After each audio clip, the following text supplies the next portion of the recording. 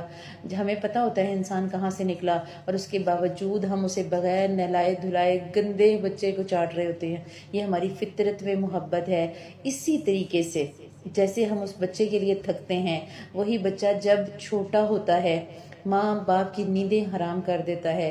بار بار وہ wash room کرے گا، بار بار وہ فیڈ کرے گا، مائیں پیمپر ڈائپر ہی چینج کرتی رہتی ہیں اور دودھ پلاتی رہتی ہیں، سونے جاگنے کی کوئی روٹین نہیں ہوتی. کیوں تھکتے ہیں؟ کہ یہی بچہ ہماری آنکھوں کی ٹھنڈک بنے گا اور بڑا ہو کے ہمیں سکون دے گا. ہمیں پتہ ہوتا ہے نا کہ اس بچے نے ہمارے ساتھ کیا کرنا ہے، لیکن ہمیں اینڈ رزلٹ پھر بھی نہیں پتہ ہوتا. بعض اوقات ماں باپ اپنی اولاد کے لیے اتنا تھکتے ہیں اور بچے فرمانبرداری نہیں نکلتے، بچے آزمائشوں والے نکل آتے ہیں. لیکن اگر ہم آخرت کے لیے تھکیں گے نا تو ہمیں کنفرم یقین ہونا چاہیے کہ اگر ہم آخرت کے لیے تھکیں گے تو اللہ سبحانہ و تعالیٰ نے کہا کہ وہ تو کسی کا اجر ضائع نہیں کرتا. اگر کوئی برائی لے کر آئے گا تو برائی کے بدلے اسے اتنا ہی بدلہ دیا جائے گا، جبکہ نیکی کرنے والوں کو اس کے حالات، اس کے ماحول، اس کے سرکمسٹانسز کے مطابق اجر دیں گے اللہ تعالیٰ، اور کتنا بڑھا چڑھا کر دیں گے یہ وہی جانتے ہیں. لہٰذا ذہن میں رکھ لیں، دنیا کی زندگی کھیل تماشا ہے. دنیا میں ہم جتنا عرصہ مرضی رہنے بعد میں موت آنی ہے. موسیٰ علیہ السلام کے پاس ملک الموت آئے اور کہا کہ چلیں اللہ کے پاس جانا ہے. تو موسیٰ علیہ السلام کہنے لگے اچھا میں اللہ کے پاس جاؤں گا، اچھا پھر اگر میں تو بھی نہیں مرنا چاہتا، تو اگر میں نہ مرنا چاہوں تو کہا آپ ایسا کریے، آپ بتا دیجئے آپ کتنے عرصے زندہ رہنا چاہتے ہیں. کسی جانور کے ہاتھ پہ جو ہے وہ جسم پہ ہاتھ رکھیں، جتنے بال ہوں گے اللہ تعالیٰ اتنی زندگی بڑھا دیں گے. کہا اس کے بعد کیا ہوگا؟ کہا گیا موت ہے. پھر تو موسیٰ علیہ السلام نے کہا اچھا تب بھی مرنا، چلو ابھی صحیح. تو یہ موت تو آنی ہی آنی، یہ اٹل حقیقت ہے. تو ہمیں فکر آخری زندگی کی کرنی ہے کہ ہم نے آخری زندگی میں ہمارا اگلا ٹھکانہ کیا ہے.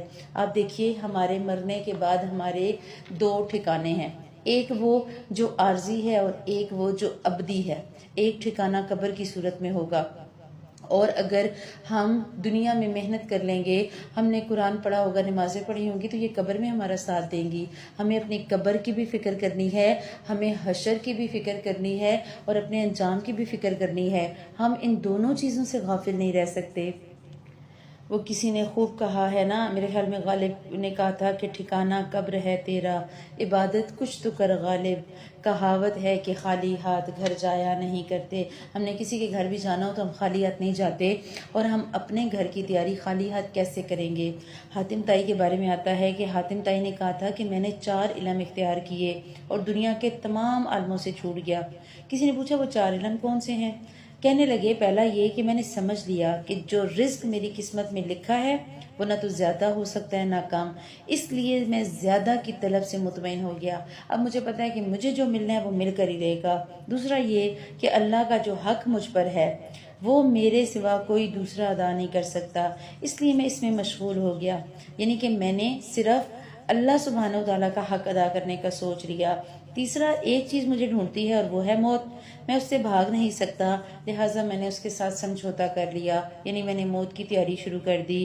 اور چوتھا یہ کہ میرا اللہ مجھ سے باخبر رہتا ہے، میں نے اس سے شرم رکھی اور برے کاموں سے ہاتھ اٹھا لیا۔ اگر آج ہم حاتم طائی کی طرح یہی باتیں دماغ میں رکھیں کہ اللہ سبحانہ و تعالیٰ تو ہر جگہ موجود ہے، ہمیں ہمارا کام یہ ہے کہ ہم برے کاموں سے رک جائیں۔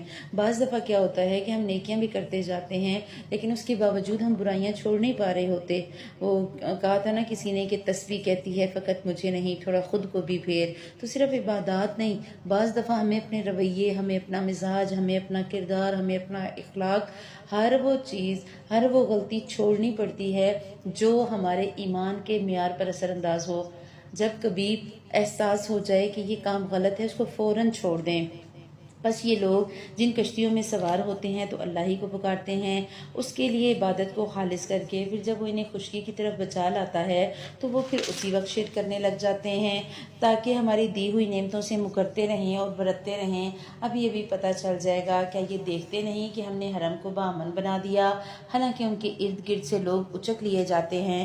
کیا یہ باطل پر تو یقین رکھتے ہیں اور اللہ کی نعمتوں پر ناشکری کرتے ہیں؟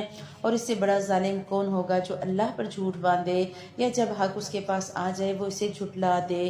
کیا ایسے کافروں کا ٹھکانہ جہنم نہ ہوگا؟ اور جو لوگ والذین جاہدوا فینا، اور جو لوگ ہمارے راستے میں مشقتیں برداشت کرتے ہیں، لنہدینہم سبلنا، ہم انہیں ضرور اپنے راستہ دکھائیں گے، راہ دکھا دیں گے۔ وَإِنَّ اللَّهَ لَمَعَ الْمُحْسِنِينَ، بے شک اللہ تعالیٰ تو نیک لوگوں کا ساتھ دینے والا ہے، احسان کرنے والوں کے ساتھ ہے۔ اللہ سبحانہ وتعالیٰ نے اس ایک آیت میں ہمیں وہ پیغام دیا کہ اگر ہم اس ایک آیت کو ہی سمجھ جائیں ہماری زندگیاں سنور جائیں۔ اللہ کہہ رہے ہیں جس نے ہمارے راستے میں آنے کے لیے مشقت اٹھائی۔ آپ دیکھیے، اگر آپ سن رہی ہیں اس وقت، اگر آپ کوئی کام کرتے ہوئے سن رہی ہیں، فری بیٹھ کر سن رہی ہیں، مشقت تو اٹھا رہے ہیں نا۔ ہم اپنے دماغ کو فوکس کر رہے ہیں ایک پارے کے اوپر۔ جو لوگ قرآن پاک کو پڑھتے ہوئے دورہ قرآن کے درمیان قرآن اٹھا کر آیات سے سمجھ کر پڑھنے کی کوشش کرتے ہیں، وہ بھی مشقت اٹھا رہے ہیں۔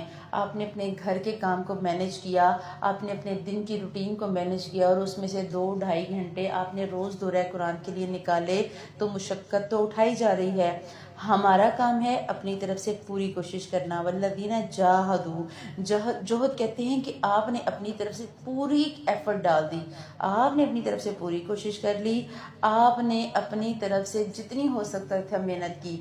ہاں، درمیان میں اگر اس کوشش کے باوجود اگر بعض دفعہ حالات ناسازگار ہو جائیں، اگر بعض دفعہ ایسا ہو جائے کہ قدم لڑکھڑا جائیں تو کوئی بات نہیں، آزمائشیں زندگی کا حصہ ہیں۔ وہ ہے نا کہ گرتے ہیں شاہ سوار ہی میدان جنگ میں، تو پھر کیا گرے گا جو گھٹنوں کے بل چلے۔ تو اگر ہم میدان جنگ میں اتریں گے نہیں تو گریں گے کیسے؟ اگر ہم ہواؤں کے تھپیڑے اور وقت کے تھپیڑے نہیں کھائیں گے تو ہمیں ثابت قدمی کیسے ملے گی؟ لہٰذا ہمارا کام ہے چلنا۔ اللہ سبحانہ وتعالیٰ نے کہا اگر راستے میں کوئی مشکل آئے گی نا، لَنَهْدِيَنَّهُمْ سُبُلَنَا، ہم ضرور ضرور، یہ جو لام ہے نا تاکیدی ہے، اللہ کہہ رہے ہیں ہم ضرور ضرور ایسے شخص کو ہدایت تک پہنچا دیں گے، ایسے شخص کی ضرور رہنمائی کریں گے۔ آپ دیکھیے جب ہم دورہ قرآن شروع کرتے ہیں، ہم پہلے پارے کو پڑھ کے سمجھنے کی کوشش کرتے ہیں، ہمیں لگتا ہے تھوڑا تھوڑا قرآن مشکل ہے، بٹ جیسے جیسے ہم چلتے چلے جاتے ہیں، آج الحمدللہ ہم واپسی کے سفر پر گامزن ہیں۔ کچھ دنوں میں ہمارا قرآن مکمل ہو جائے گا انشاءاللہ تعالیٰ، اور جیسے جیسے ہم قرآن پڑھتے جاتے ہیں محبت مزید گہری ہوتی جاتی ہے، اندر کہیں روح میں پنہاں ہوتی جاتی ہے، ہمیں اندر کہیں قرآن کے ساتھ ایک کنیکشن محسوس ہوتا ہے۔ تو اللہ سبحانہ وتعالیٰ تو ایسے لوگوں کو پسند کرتے ہیں جو احسان کرنے والے ہوں، جو نیکوکار ہوں۔ تو اس آیت پہ تڑپ کر ایک دفعہ اللہ سبحانہ وتعالیٰ سے دعا مانگیں، اے اللہ سبحانہ وتعالیٰ مجھے بھی ہدایت کی طرف رہنمائی کر دیجئے، میرے لیے بھی ہدایت پر چلنا اور ہدایت کے راستے کو پانا آسان کر دیجئے۔ میرے گھر میں، میری اولادوں میں، میرے بچوں میں، میرے شوہر میں، میرے رشتوں میں اتنی برکت ڈالیے، میرے وقت میں اتنی برکت ڈالیے کہ کوئی بھی چیز مجھے آپ کے اس قرآن کو سمجھنے میں اور پڑھنے میں مشکل نہ دے۔ میں آپ کے اس راستے پر چلوں تو کوئی راستے میں رکاوٹ نہ آئے، اور ہم نیت کریں گے تو انشاءاللہ اللہ سبحانہ وتعالی مدد کریں گے۔ سورہ روم شروع ہو رہی ہے۔ بسم اللہ الرحمن الرحیم۔ مکی صورت ہے، 60 آیات اور 6 رکوع ہیں۔ مکہ کے حالات پر آئی۔ مکہ کے بہت مشکل حالات تھے۔ اللہ سبحانہ وتعالی نے مکہ والوں کے دماغوں کو کھولنے کے لیے پوری سورہ میں بار بار اپنی آیات کی تکرار کی۔ من آیاتی ہی کی تکرار ملے گی ہمیں پوری سورہ میں۔ اللہ تعالیٰ بار بار اپنا آپ دکھا رہے ہیں کہ دیکھو ذرا غور کرو کیا ہوا۔ بسم اللہ الرحمن الرحیم۔ الف لام میم غلبت الروم۔ رومی مغلوب ہو گئے اور زمین کے نزدیک کی زمین پر، اور وہ مغلوب ہونے کے بعد عنقریب غالب آ جائیں گے۔ اور یہاں بتا دیا گیا کہ ایرانی غالب آئے رومیوں پر، تو ایک وقت آئے گا کہ یہ بھی غالب آئیں گے چند سال میں ہی۔ اس سے پہلے اور اس کے بعد بھی اختیار تو سارا اللہ ہی کا ہے۔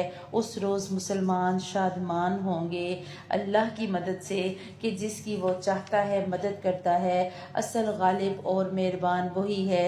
اللہ کا وعدہ ہے، اللہ تعالیٰ اپنے وعدے کے خلاف نہیں کرتا، لیکن اکثر لوگ نہیں جانتے۔ یہاں ایک دفعہ دعا کر لیجئے۔ اللہ سبحانہ وتعالیٰ نے اپنے پیارے نبی صلی اللہ علیہ وسلم کو خوشخبری دے دی تھی کہ رومن امپائر ضرور فتح ہوگی، فتح یاب ہوگی۔ اللہ سبحانہ وتعالیٰ سے ایک دفعہ تڑپ کے دعا کیجئے، جیسے اللہ سبحانہ وتعالیٰ نے اس وقت مسلمانوں کی مدد کی اور اللہ تعالیٰ نے فتح اور نصرت کے جھنڈے مسلمانوں کے ذریعے گڑوائے۔ آج بھی ایسا ہی ہو۔ آج بھی اللہ سبحانہ وتعالیٰ غائب سے کوئی خالد بن ولید بھیج دے، غیب سے کوئی محمد بن قاسم بھیج دے، جو فلسطین کے مسلمانوں کے لیے کھڑا ہو، اور اللہ سبحانہ وتعالیٰ ان فلسطین کے مظلوم بچوں، مظلوم عورتوں، مظلوم بوڑھوں کی آہوں اور سسکیوں کو سنے، اور پھر ان کے لیے کلمہ حق بلند کرے۔ اللہ سبحانہ وتعالیٰ ہمیں ان کی فتح دکھائے۔ اللہ تعالیٰ ہمیں دکھائے کہ کیسے تھوڑے سے مسلمان، تھوڑی سی تعداد بہت سے لوگوں پر غالب آ جاتی ہے۔ اللہ سبحانہ وتعالیٰ اپنے جو ہے وہ، اللہ تعالیٰ کے لیے تو کچھ بھی مشکل نہیں نا۔ ایک دفعہ تڑپ کر اپنے فلسطینی بہن بھائیوں کے لیے دعا کیجئے کہ اللہ تعالیٰ ان کے لیے ایسے حالات اور ایسے مواقع بنا دے، اللہ تعالیٰ ان کی اپنے فرشتوں کے ذریعے مدد کرے اور وہ بھی غالب آ جائیں۔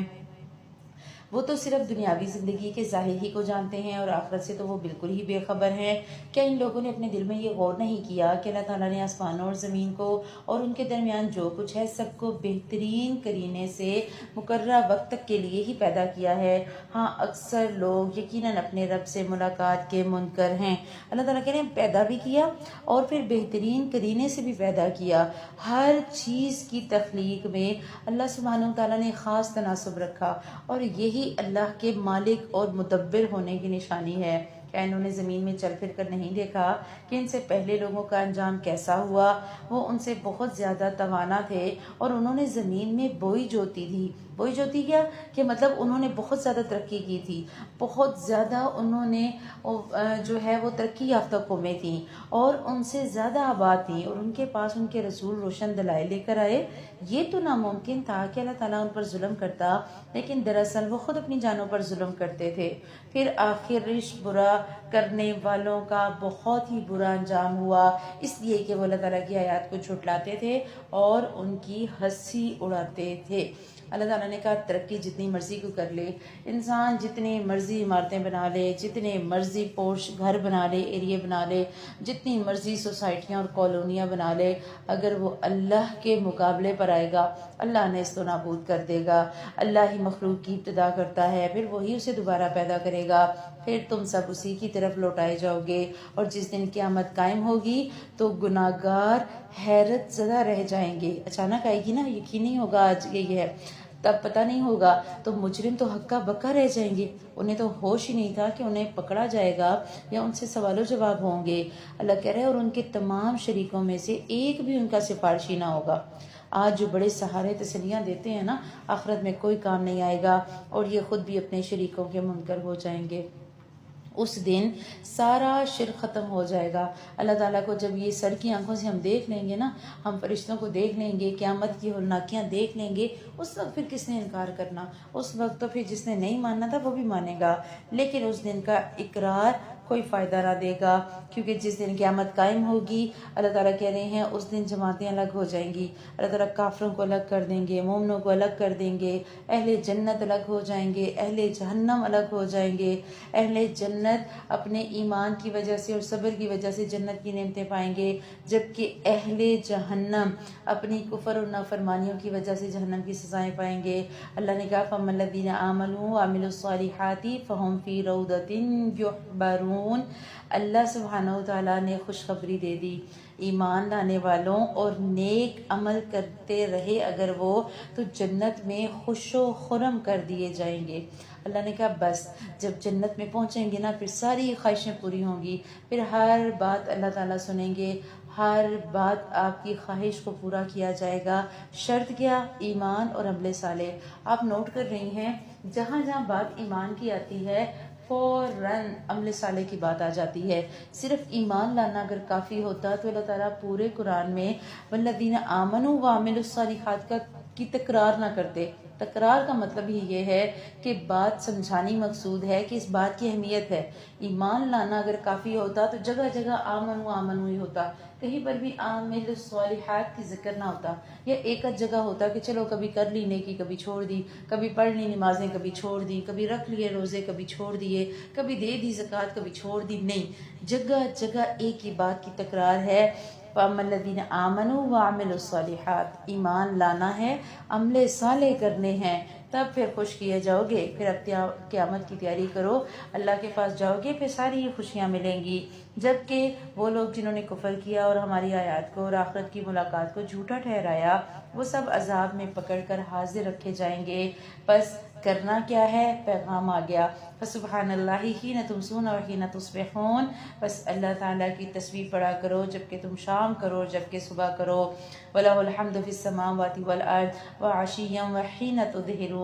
تمام تعریفوں کے لائق تو آسمان و زمین میں صرف وہی ہے، تیسرے پہر کو اور ظہر کے وقت کو بھی اس کی پاکیزگی بیان کرو۔ یخرج الحی من المیت ویخرج المیت من الحی، وہی ہے جو زندہ کو مردہ سے اور مردہ کو زندہ سے نکالتا ہے۔ ویحیی الارض بعد موتها وکذلک تخرجون، اور وہی زمین کو اس کی موت کے بعد زندہ کرتا ہے، اسی طرح تم بھی نکالے جاؤ گے۔ یہ جو 3 آیات ہیں، آیت نمبر 17، 18 اور 19، تینوں میں اللہ سبحانہ وتعالیٰ کی تسبیح اور تحمید کی طرف اشارہ ہے۔ ہمارا کام ہے کہ ہم اللہ سبحانہ وتعالیٰ کو ہر وقت یاد رکھیں، کیونکہ اللہ کی خصوصیت یہ ہے کہ یہ سارے کام وہی کر سکتا ہے کہ زندہ کو مردہ سے وہ نکالتا ہے اور مردہ کو زندہ سے۔ ایک ضعیف روایت ملتی ہے اور ابو داؤد میں، جس کے مطابق اگر اس کو صبح و شام پڑھا جائے تو اگر ہم سے کوئی گناہ یا کوتاہی ہو جاتی ہے تو اس کا ازالہ ہو جاتا ہے۔ آیات بہت خوبصورت ہیں، اگر آپ زبانی یاد کر سکیں تو ضرور یاد کریں اور ان کو پڑھا بھی کریں۔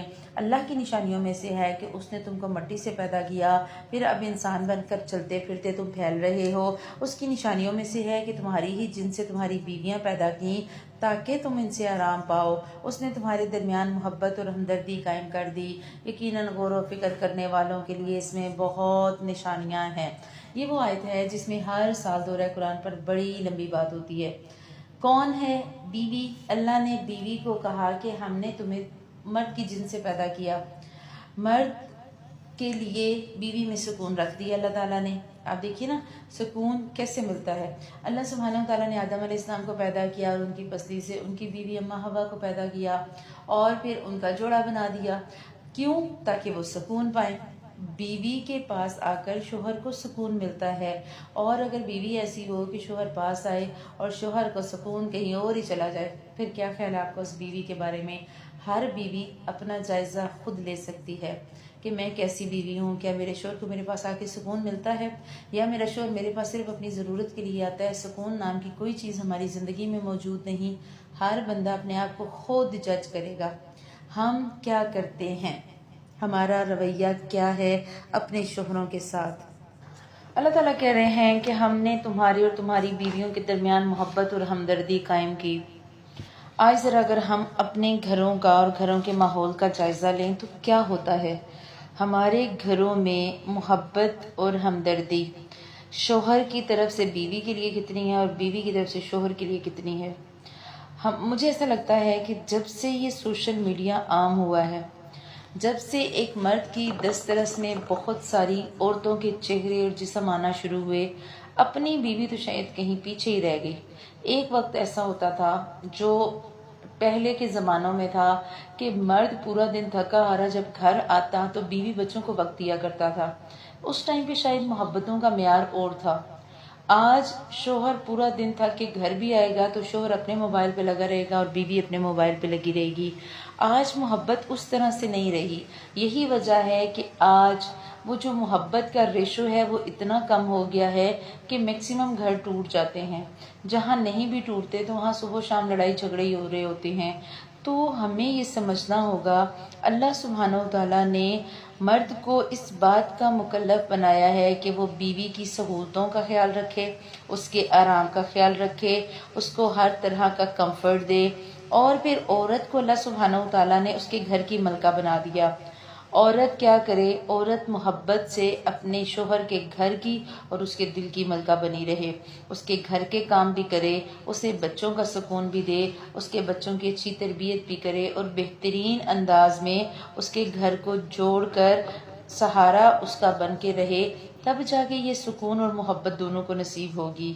آج کیا ہوتا ہے کہ جو نکاح کی محبت ہے نا، نکاح کی وجہ سے جو محبت ہوتی ہے وہ فطری ہوتی ہے، لیکن آج کل چونکہ مغربی تہذیب سے ہم بہت متاثر ہو گئے، شیطان نے ہمارے دماغوں میں ایک اور ہی فریم سیٹ کر دیا ہے، بیوی کے دماغ میں ڈال دیا کہ دیکھو تم شوہر کی ماتحت نہیں ہو، ٹھیک ہے، یہ جو اسلام نے اس کو ایک درجہ زیادہ دیا ہے نا تو تمہارے ساتھ تو بڑی زیادتی کر دی، تو تم اس کا مقابلہ کرو، تم بھی اس کے ساتھ اسی طرح کماؤ اور تم بھی اس کو کہو کہ اچھا جو تمہاری مرضی چل سکتی ہے تو میری کیوں نہیں، لہٰذا میرا جسم میری مرضی کا نعرہ لگاؤ اور چلے جاؤ سلوگنز لے کر اور بیٹھ جاؤ کہ جی تم اپنا کھانا خود گرم کرو اور میں جو ہے وہ اپنے کام خود کروں گی۔ ایسا اسلام نے نہیں کہا۔ اسلام نے باہر کے گرم سرد کی ذمہ داری مرد کو دی ہے، اسلام نے عورت کو پرسکون چھت دی ہے۔ آگے ہم پڑھیں گے وَقَرْنَ فِي بُيُوتِكُنَّ، اپنے گھروں میں قرار پاؤ، ٹکی رہو، اپنے گھروں کے اندر سکون سے بیٹھو۔ ہاں تمہیں ضرورت ہے، آپ نے اپنی شاپنگ کرنی ہے، آپ ضرور باہر جائیں، آپ نے کچھ اپنے کام کرنے ہیں، آپ ضرور جائیں، آپ اپنے والدین کے گھر جائیں، آپ اپنے سسرالی رشتے نبھائیں، باہر نکلنے پہ پابندی نہیں ہے۔ پابندی کس بات پہ ہے؟ شوہر کے ساتھ مقابلہ کرنے پہ۔ اچھا آج کل تو سب سے بڑا کمپلیکس یہ ہے، اکثر گھر اس لیے بھی جھگڑوں کا شکار رہتے ہیں، عورتیں زیادہ پڑھی لکھی ہیں، مرد اتنے پڑھے لکھے نہیں، وہ احساس کمتری کا شکار، مرد پھر پورا دن بیوی کو سناتا ہی رہتا ہے۔ ہمیں ان ساری چیزوں کو سمجھنا ہوگا، ہمیں اپنے گھروں کے ماحول کو اگر ٹھیک کرنا ہے نا تو ہمیں عقل مندی سے کام لینا ہوگا۔ کبھی بھی اپنے شوہر کے سامنے کسی اور کی تعریف مت کریں، کبھی بھی اپنے شوہر کے سامنے کسی اور کے شوہر کی تعریف تو کبھی بھی نہ کریں۔ ہمیشہ اپنے شوہر کا دل جیتنے کی کوشش کریں۔ وہ کہتے ہیں نا شوہر سر کا تاج ہوتا ہے، تو سر کے تاج کو سر پہ سجایا جاتا ہے۔ جب ہم اس شوہر کے وہ جو سر کا تاج تھا اسے اٹھا کے ہم اپنے برابر رکھ لیں گے نا یا اپنے سے نیچے کر لیں گے تو ہم کبھی بھی اسے وہ اہمیت نہیں دے پائیں گے، اور جتنا ہم اہمیت دیں گے ٹھیک ہے اتنا ہی ہمارے گھروں میں سکون ہوگا۔ ہمارا مسئلہ یہ ہے کہ ہم نے آج کل بیٹیوں کی اس طرح سے تربیت نہیں کی، بیٹوں کو اس طرح سے سکھایا نہیں، بیٹے بیٹیوں پہ روب جھاڑ رہے ہیں، مطلب شوہر اپنی بیویوں پر، اور بیویوں کو یہ حال کہ وہ اکڑ کے پھر 2 دن میکے اور 10 دن سسرال، اور 10 دن میکے اور 2 دن سسرال، تو یہ زندگیاں نہیں ہیں۔ ہمیں اپنے گھروں میں سکون لانے کے لیے اپنے شوہر کے ساتھ اپنے رشتے کو بہت اچھا رکھنا ہوگا۔ کچھ باتیں برداشت کرنی پڑتی ہیں، کچھ باتیں ماننی پڑتی ہیں اور کچھ منوانی پڑتی ہیں۔ اگر آپ کہیں ساری میری مانی جائیں تو ایسا کبھی بھی نہیں پاسبل۔ ہمارے دماغ میں فلموں ڈراموں نے اتنا کچھ ڈال دیا ہے، ہمیں لگتا ہے کہ جب تک ہمارے شوہر روز گجرے لے کر گھر نہیں آئیں گے تو شوہر کو تو ہم سے محبت ہی نہیں۔ جب تک شوہر روز آ کے کہیں گے نہیں آؤ میں تمہیں آئس کریم کھلانے لے کے جاؤں، تب تک تمہیں شوہر کو اچھی نہیں لگتی۔ وہ بیچارہ پورے دن کا تھکا ہارا گھر آیا، وہ کہاں آپ کو آ کے اور آدھی رات کو آئس کریمیں کھلانے لے کر جائے گا؟ نہیں ممکن ہو سکتا۔ اسی طرح دوسری طرف شوہر یہ سمجھتے ہیں کہ جب ہم دفتر سے تھکے ہوئے آئیں تو آگے جو ہماری بیگم ہے وہ ہمیں کسی ماڈل یا ہیروئن کی طرح ہر وقت تیار سجی سنوری نئے کپڑوں نئے جوتوں اور میک اپ سے آراستہ ملے۔ ایسا نہیں ہو سکتا۔ کیوں؟ کیونکہ ایک عورت جس نے پورا دن آپ کے گھر کو دیکھا، آپ کے والدین کو، آپ کے بچوں کی ذمہ داری کو اٹھائے رکھا، وہ شام تک اتنی تھک جاتی ہے کہ شاید اس بیچاری کے بس میں ہو تو وہ پانی کا گھونٹ بھی اٹھ کر نہ پیے، لیکن پھر بھی آپ کے آنے پر اگر وہ اٹھ کے سارا کچھ کرتی ہے تو اس محبت کا اظہار ہی ہوتا ہے، اور ہم اس محبت کو سمجھنے کے بجائے کہتے ہیں چلو جی میں پورے دن کا تھکا آیا اور اس کا تو منہ ہی لٹک رہا ہے۔ تو دونوں طرف سے ایکسٹریم رویے آج ہمیں اپنے معاشرے میں نظر آتے ہیں۔ اللہ سبحانہ و تعالیٰ دونوں کو، خاوند کو بھی اور بیوی کو بھی یہ سمجھنے والا بنائے کہ ہم نے وہ فیری ٹیل اور چام کی دنیا سے نکل کر حقیقی دنیا میں آ کر سمجھنا ہے کہ حقیقی زندگی میں میاں بیوی کا کام اور تھا، ہمارے معاشرے نے اسے اور کا اور بنا دیا، ہمارے میڈیا نے ہمارے دماغوں میں وہ ڈال دیا، ایک خناس بھر گیا ہے، اور ہمیں لگتا ہے کہ بیویاں اور شوہر وہ جو کام ڈراموں میں چل رہے ہیں وہی اصل زندگی میں ہوتے ہیں۔ ایسا نہیں ہوتا، اصل زندگی تھوڑی سی مختلف نہیں ہے بلکہ بہت مختلف ہے، اتنی آزمائشوں بھری زندگی ہے۔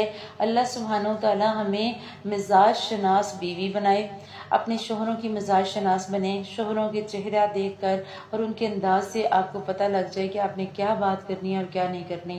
اگر وہ کچھ کہہ دیں، کئی مردوں کی عادت ہوتی ہے نا، بول دیتے ہیں کچھ فوراً غصے میں، بعد میں کہتے ہیں تمہیں پتہ ہے نا میں غصے کا تیز ہوں، تو اس پہ تو ہم بعد میں آگے جا کے بحث کریں گے کہ یہ جو ہم کہتے ہیں کہ میں تو کیا کروں، غصے میں میرے سے بات برداشت نہیں ہوتی اور میں بات کر دیتا ہوں، حالانکہ میں دل کا بڑا اچھا ہوں۔ یا پھر اکثر مائیں بھی کہہ رہی ہوتی ہیں اپنے بیٹوں کے بارے میں، میرا بچہ دل کا بڑا اچھا ہے، بس کیا ہے چار باتیں کر دیتا ہے، دو گالیاں دے دیتا ہے، دو تھپڑ لگا دیتا ہے، کوئی نہیں، پر دل کا بڑا اچھا ہے۔ تو اس پہ ہم بہت لمبی بات کریں گے آگے جا کے انشاءاللہ۔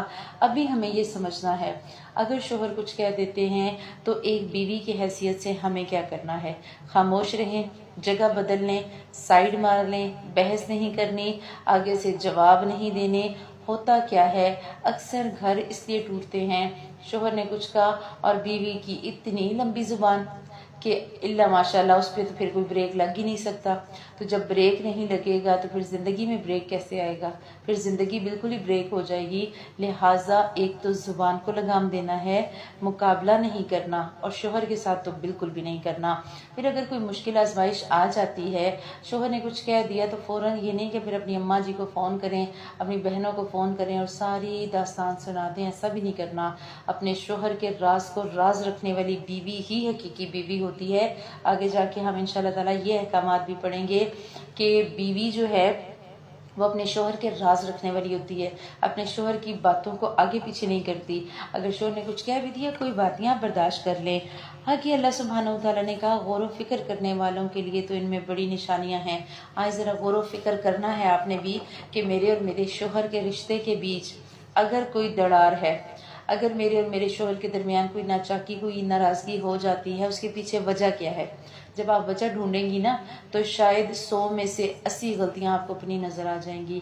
لہٰذا غور سے سمجھ کے سائد پہ آپ نے تدبر کرنا ہے۔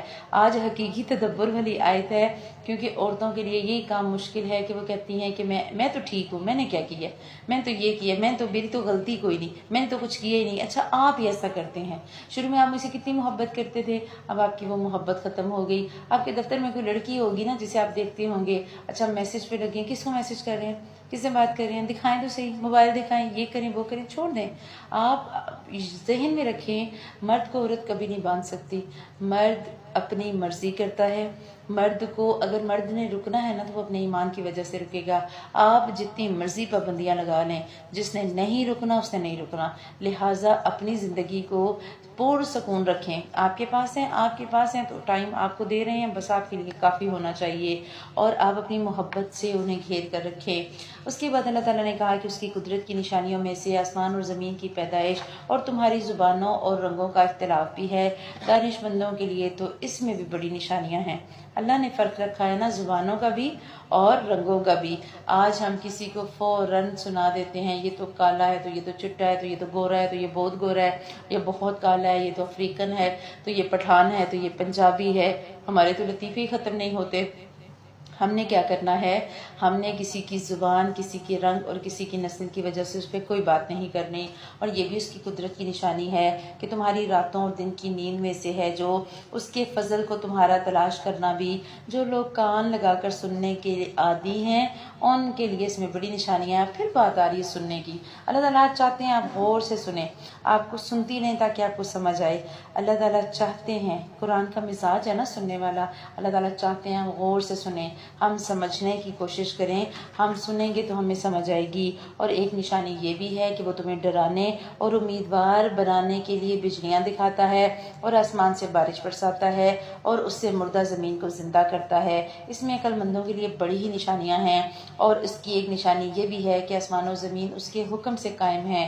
پھر جب وہ تمہیں آواز دے گا، صرف ایک بار کی آواز کے ساتھ ہی تم سارے کے سارے زمین سے نکل آؤ گے، اور زمین و آسمان کی ہر چیز اسی کی ملکیت ہے اور ہر ایک اس کے فرمان کے ماتحت ہے۔ وہی ہے جو اول بار مخلوق کو پیدا کرتا ہے، پھر وہ اسے دوبارہ پیدا کرے گا، اور یہ اس پر بہت ہی زیادہ آسان ہے۔ اسی کی بہترین اور اعلیٰ صفت ہے۔ آسمانوں اور زمین میں وہی غلبے والا اور حکمت والا ہے۔ اللہ سبحانہ و تعالیٰ نے ایک آواز دینی ہے اور قیامت قائم ہو جائے گی۔ مردے زمینوں سے نکل کر باہر آ جائیں گے، زمین مردوں کو نکال کر باہر پھینک دے گی۔ آپ آگے جا کے پڑھیں گے، اذا زلزلت الارض زلزالها واخرجت الارض اثقالها، وہ سارا کچھ نکال کے، ہر بوجھ سے آزاد ہو جائے گی، سارا کچھ نکال کے باہر پھینک گی۔ اور یہ سب کچھ اللہ سبحانہ و تعالیٰ کے حکم سے ہوگا، اللہ جب چاہیں گے تو ہو جائے گا۔ اور پھر اللہ سبحانہ و تعالیٰ نے یہ کہا نا کہ اللہ تعالیٰ اپنے فضل سے جزا دے گا ایمان والوں کو۔ ہماری صرف نیکیاں ہمیں جنت میں داخلے کے لیے کافی نہیں ہوں گی جب تک اللہ تعالیٰ کا اس میں فضل شامل نہ ہو۔ اور اللہ سبحانہ و تعالیٰ کا فضل یہی ہوتا ہے کہ وہ ہمیں ایک ایک نیکی کا اجر 700 گنا دیتا ہے، اور جس کے لیے وہ چاہتا ہے مزید بڑھا دیتا ہے۔ اگلی کچھ آیات میں اللہ سبحانہ و تعالیٰ نے اپنی قدرت کی نشانیوں کو مزید واضح کیا، کیسے اللہ تعالیٰ ہوائیں چلاتا ہے، کیسے اللہ تعالیٰ بادل برساتا ہے، کیسے بادلوں میں سے قطرہ قطرہ کر کے بارش آتی ہے، کیسے اللہ سبحانہ و تعالیٰ زمین کو اس کے مردہ ہونے کے بعد زندہ کرتا ہے۔ اللہ کہہ رہے جیسے یہ مردہ زمین زندہ ہو جاتی ہے نا بارش سے، اسی طرح انسان بھی جب سارے کے سارے مر جائیں گے تو اللہ سبحانہ و تعالیٰ اس کو پھر سے زندہ کریں گے، اور اللہ اس چیز پر قادر ہیں۔ اور اللہ سبحانہ و تعالیٰ نے کہا مردوں کو نہیں سنا سکتے، نہ ہی آپ بہنوں کو سنا سکتے ہیں، اور نہ ہی آپ اندھوں کو دکھا سکتے ہیں۔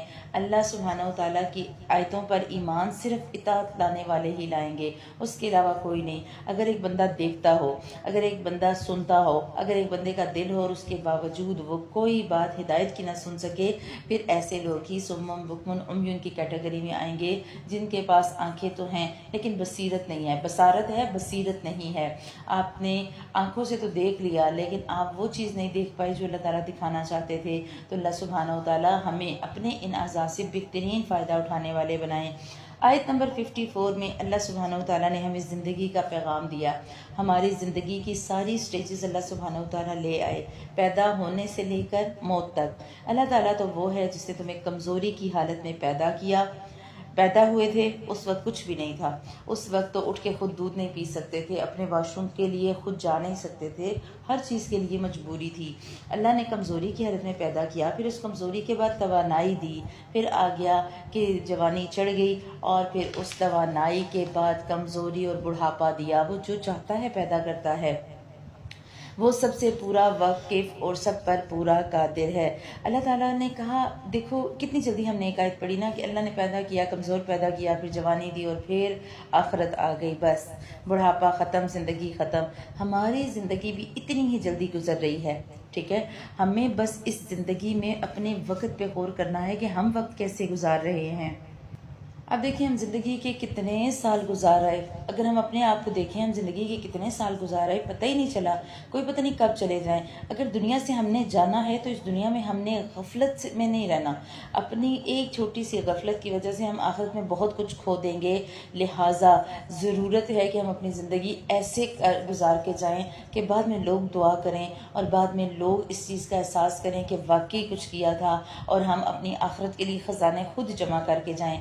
وہ کسی کسی نے کہا تھا نا کہ موت اس کی ہے کرے جس کا زمانہ افسوس، یوں تو دنیا میں سبھی آئے ہیں مرنے کے لیے، مرنے کے تو سب نے چلے جانا ہے، ایسے بن کر جائیں کہ لوگ یاد کریں، ایسے بن کر جائیں کہ اپنے لیے صدقہ جاریہ چھوڑ کر جائیں، اور جس دن قیامت برپا ہو جائے گی گناہگار لوگ قسمیں کھائیں گے کہ دنیا میں ایک گھڑی کے سوا نہیں ٹھہرے، اسی طرح یہ بہکے ہوئے ہیں، اور جن لوگوں کو علم دیا گیا اور ایمان دیا گیا وہ جواب دیں گے کہ تم تو جیسا کہ کتاب اللہ میں ہے یوم قیامت تک ٹھہرے رہے، آج کا یہ دن قیامت ہی کا دن ہے، لیکن تم تو یقین سے مانتے ہی نہیں۔ یہ بات کون کہے گا؟ جو کتاب اللہ پڑھتا ہے، لہٰذا نیت کر لیں کتاب اللہ کو پڑھنا ہے اور سمجھ کر پڑھنا ہے، بس اس دن ظالموں کا کوئی عذر اور کوئی بہانہ کچھ کام نہ آئے گا، اور نہ ہی ان سے توبہ اور ان کا کوئی عمل طلب کیا جائے گا۔ بے شک ہم نے اس قرآن میں لوگوں کے سامنے کل مثالیں بیان کر دیں، آپ ان کے پاس کوئی بھی نشانی لائیں تو یہ کافر یہی کہیں گے کہ تم جھوٹے ہو۔ اللہ تعالیٰ ان لوگوں کے دلوں پر جو سمجھ بوجھ نہیں رکھتے مہر ہی لگا دیتا ہے،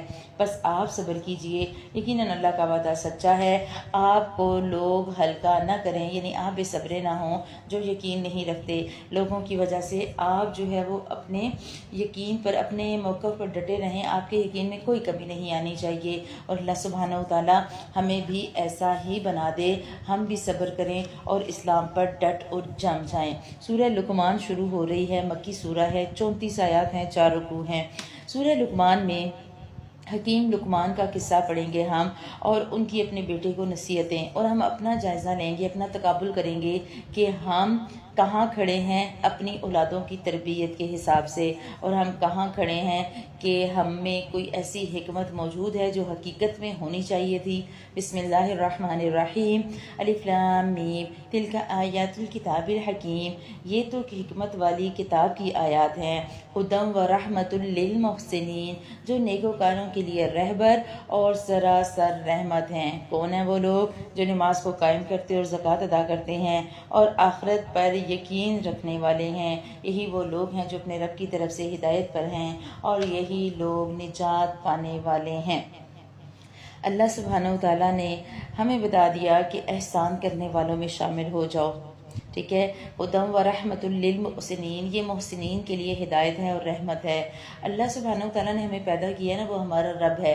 اب جب ہمارا رب ہے اور ہمیں پتہ چل جائے کہ وہ ہمارا مالک ہے، وہ ہمارا خالق ہے، تو ظاہر ہے، اب پچھلی ہم نے آیات میں پڑھا کہ اللہ سبحانہ وتعالیٰ نے مالک اور نوکر کی مثال دے کر سمجھایا کہ جیسے نوکر اور مالک برابر نہیں ہو سکتے، اسی طرح ایک غلام یا ایک نوکر کا کام ہے کہ وہ اپنے مالک کی تابعداری کرے۔ اب سوال یہ پیدا ہوتا ہے کہ جب نوکر، فرض کریں آپ نے ایک نوکر کو ہائر کیا، رکھ لیا، تو نوکر کیا کرے گا؟ نوکر مالک کے حکم کا انتظار کرے گا نا۔ اگر تو آپ کسی بندے کو نوکری پر رکھتی ہیں اور آپ اسے کوئی حکم نہیں دیتی، وہ کیا کرے گا؟ بیٹھا رہے گا، بیٹھا رہے گا، بیٹھا رہے گا۔ اگر آپ اسے کوئی حکم دیں گی تو وہ بجا لائے گا۔ بندے کا اور اللہ کا معاملہ بھی ایسا ہی ہے۔ اللہ سبحانہ وتعالیٰ نے ہمیں یہ قرآن دیا، اس نے ہمیں احکامات دے دیے کہ دیکھو تم میرے غلام ہو، تم میرے بندے ہو، تم نے ان آیات پر چلنا ہے، ان کاموں کو کرنا ہے اور یہ کام نہیں کرنے۔ آپ اپنے میڈ کو جو کام دیتی ہیں وہ اگر ویسا نہیں کرے گی تو آپ کو غصہ آئے گا۔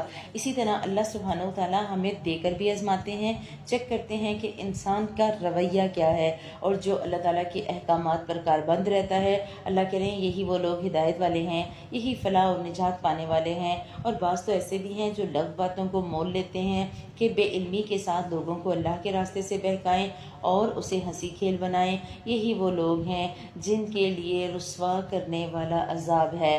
ہر وہ چیز لغو میں آئے گی، لہو الحدیث میں آئے گی جو ہمیں اللہ سبحانہ وتعالیٰ سے غافل کر دے، اللہ کے قرآن سے غافل کر دے۔ سوچے ذرا، میری زندگی میں لہو الحدیث کیا ہے؟ کون سی ایسی چیز ہے؟ لہو الحدیث ویسے عربی میں کہتے ہیں گانے بجانے کو، ایسے ساز و سامان کو، ایسے آلات کو جو موسیقی سے ریلیٹڈ ہوں، جو انسان کو اچھے اور خیر کے کاموں سے غافل کر دیں۔ لیکن ہمارے ہاں آج لہو الحدیث میں کیا کیا آئے گا؟ وہ تمام قصے، کہانیاں، افسانے، ڈرامے، ناول اور ایسے لیکچر، ایسے جو ہے وہ کام، چاہے وہ ریڈیو ہے، ٹک ٹاک ہے، ٹی وی ہے۔ ایک وقت ہے نا ریڈیو، وی سی آر، ٹی وی، یہ چیزیں بہت بری سمجھی جاتی تھیں۔ آج تو ہر موبائل، پہلے یہ ہوتا تھا کہ شریف گھروں کے، فیملیز کے لوگ جو ہے وہ اپنے بچیوں کو سینما گھروں میں جانے ہی نہیں دیتے تھے کہ نہیں، یہ سینما کا نام ہی بہت بڑی چیز ہوتی تھی۔ آج ہر موبائل میں، ہر ہاتھ میں سینما موجود ہے۔ آپ نے جو مووی دیکھنی ہے آپ اپنے موبائل پہ کلک کرتے ہیں اور آپ کے سامنے آ جاتی ہے، چاہے وہ اچھی ہے چاہے وہ بری ہے، کسی کو کوئی پتہ نہیں کیا ہو رہا ہے۔ آج بے حیائی کا دور عروج پر ہے۔ ہمیں ضرورت ہے اس بات کی کہ ہم نے ایسا نہیں بننا کہ ہم لغو الحدیث پہ غور کریں اور اسے اپنی زندگی کا حصہ بنا لیں۔ ہم نے کیا کرنا ہے، ہم نے اپنے آپ کو ان چیزوں سے بچانا ہے۔ آپ کو پتہ ہے کہ جو ہم نیکیاں کرتے ہیں نا، وہ ان سارے کاموں سے ختم بھی ہو جاتی ہیں۔ ہم نے کیا کرنا ہے، ہم نے ان سے بچنا ہے۔ اللہ کہہ رہا ہے یہ ایسے لوگ ہیں جو بے علمی کی وجہ سے لوگوں کو بہکاتے ہیں، آپ کو پتہ بھی نہیں اور آپ نے ایک لطیفہ شیئر کر دیا، آپ کو پتہ بھی نہیں آپ نے ایک ڈرامے کا کلپ شیئر کر دیا، اور وہ کرتے کرتے کرتے کرتے آپ کے لیے کتنی برائیوں کو جمع کرنے کا مجموعہ بن گیا۔ لہٰذا اللہ سبحانہ و تعالیٰ کے ساتھ ہمارا یا ایک مومن کا کیا رویہ ہوتا ہے، یہ پیغام ہمیں اگلی آیت دے رہی ہے۔ جب اس کے سامنے ہماری آیتیں تلاوت کی جاتی ہیں تو تکبر کرتا ہوا اس طرح یہ ایک کافر کا یا ایک ایسے شخص کا رویہ ہے جو بحیثیت مسلمان اللہ کی آیتیں سنتا تو ہے، لیکن سننے کے بعد رویہ کیا رکھتا ہے، جب اس کے سامنے ہماری آیات پڑھی جاتی ہیں تو تکبر کرتا ہوا اس طرح منہ پھیر لیتا ہے گویا اس نے سنا ہی نہیں، گویا اس کے دونوں کانوں میں ڈانٹ لگے ہوئے ہیں۔ آپ اسے دردناک عذاب کی خبر سنا دیجئے۔ یہاں آ کے رک جائیں ذرا۔ قرآن سنتے ہوئے، قرآن کی تلاوت کے وقت میرا معاملہ کیا ہوتا ہے؟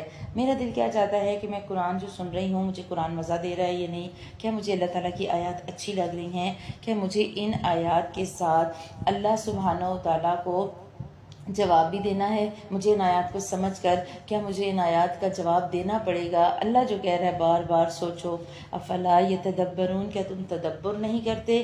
کیا تم سوچتے نہیں ہو، غور نہیں کرتے؟ کیا میں اللہ کی آیات سن کے غور کرتی ہوں یا میں تکبر سے منہ پھیر لیتی ہوں، ایسے جیسے سنا ہی نہیں؟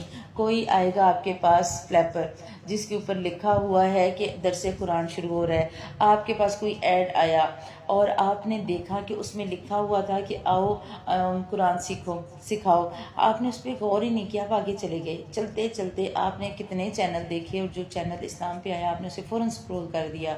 اللہ سبحانہ و تعالیٰ کہنے ایسا رویہ تو کہیں نہیں ہے، ہم نے اپنے رویے کو دیکھنا ہے۔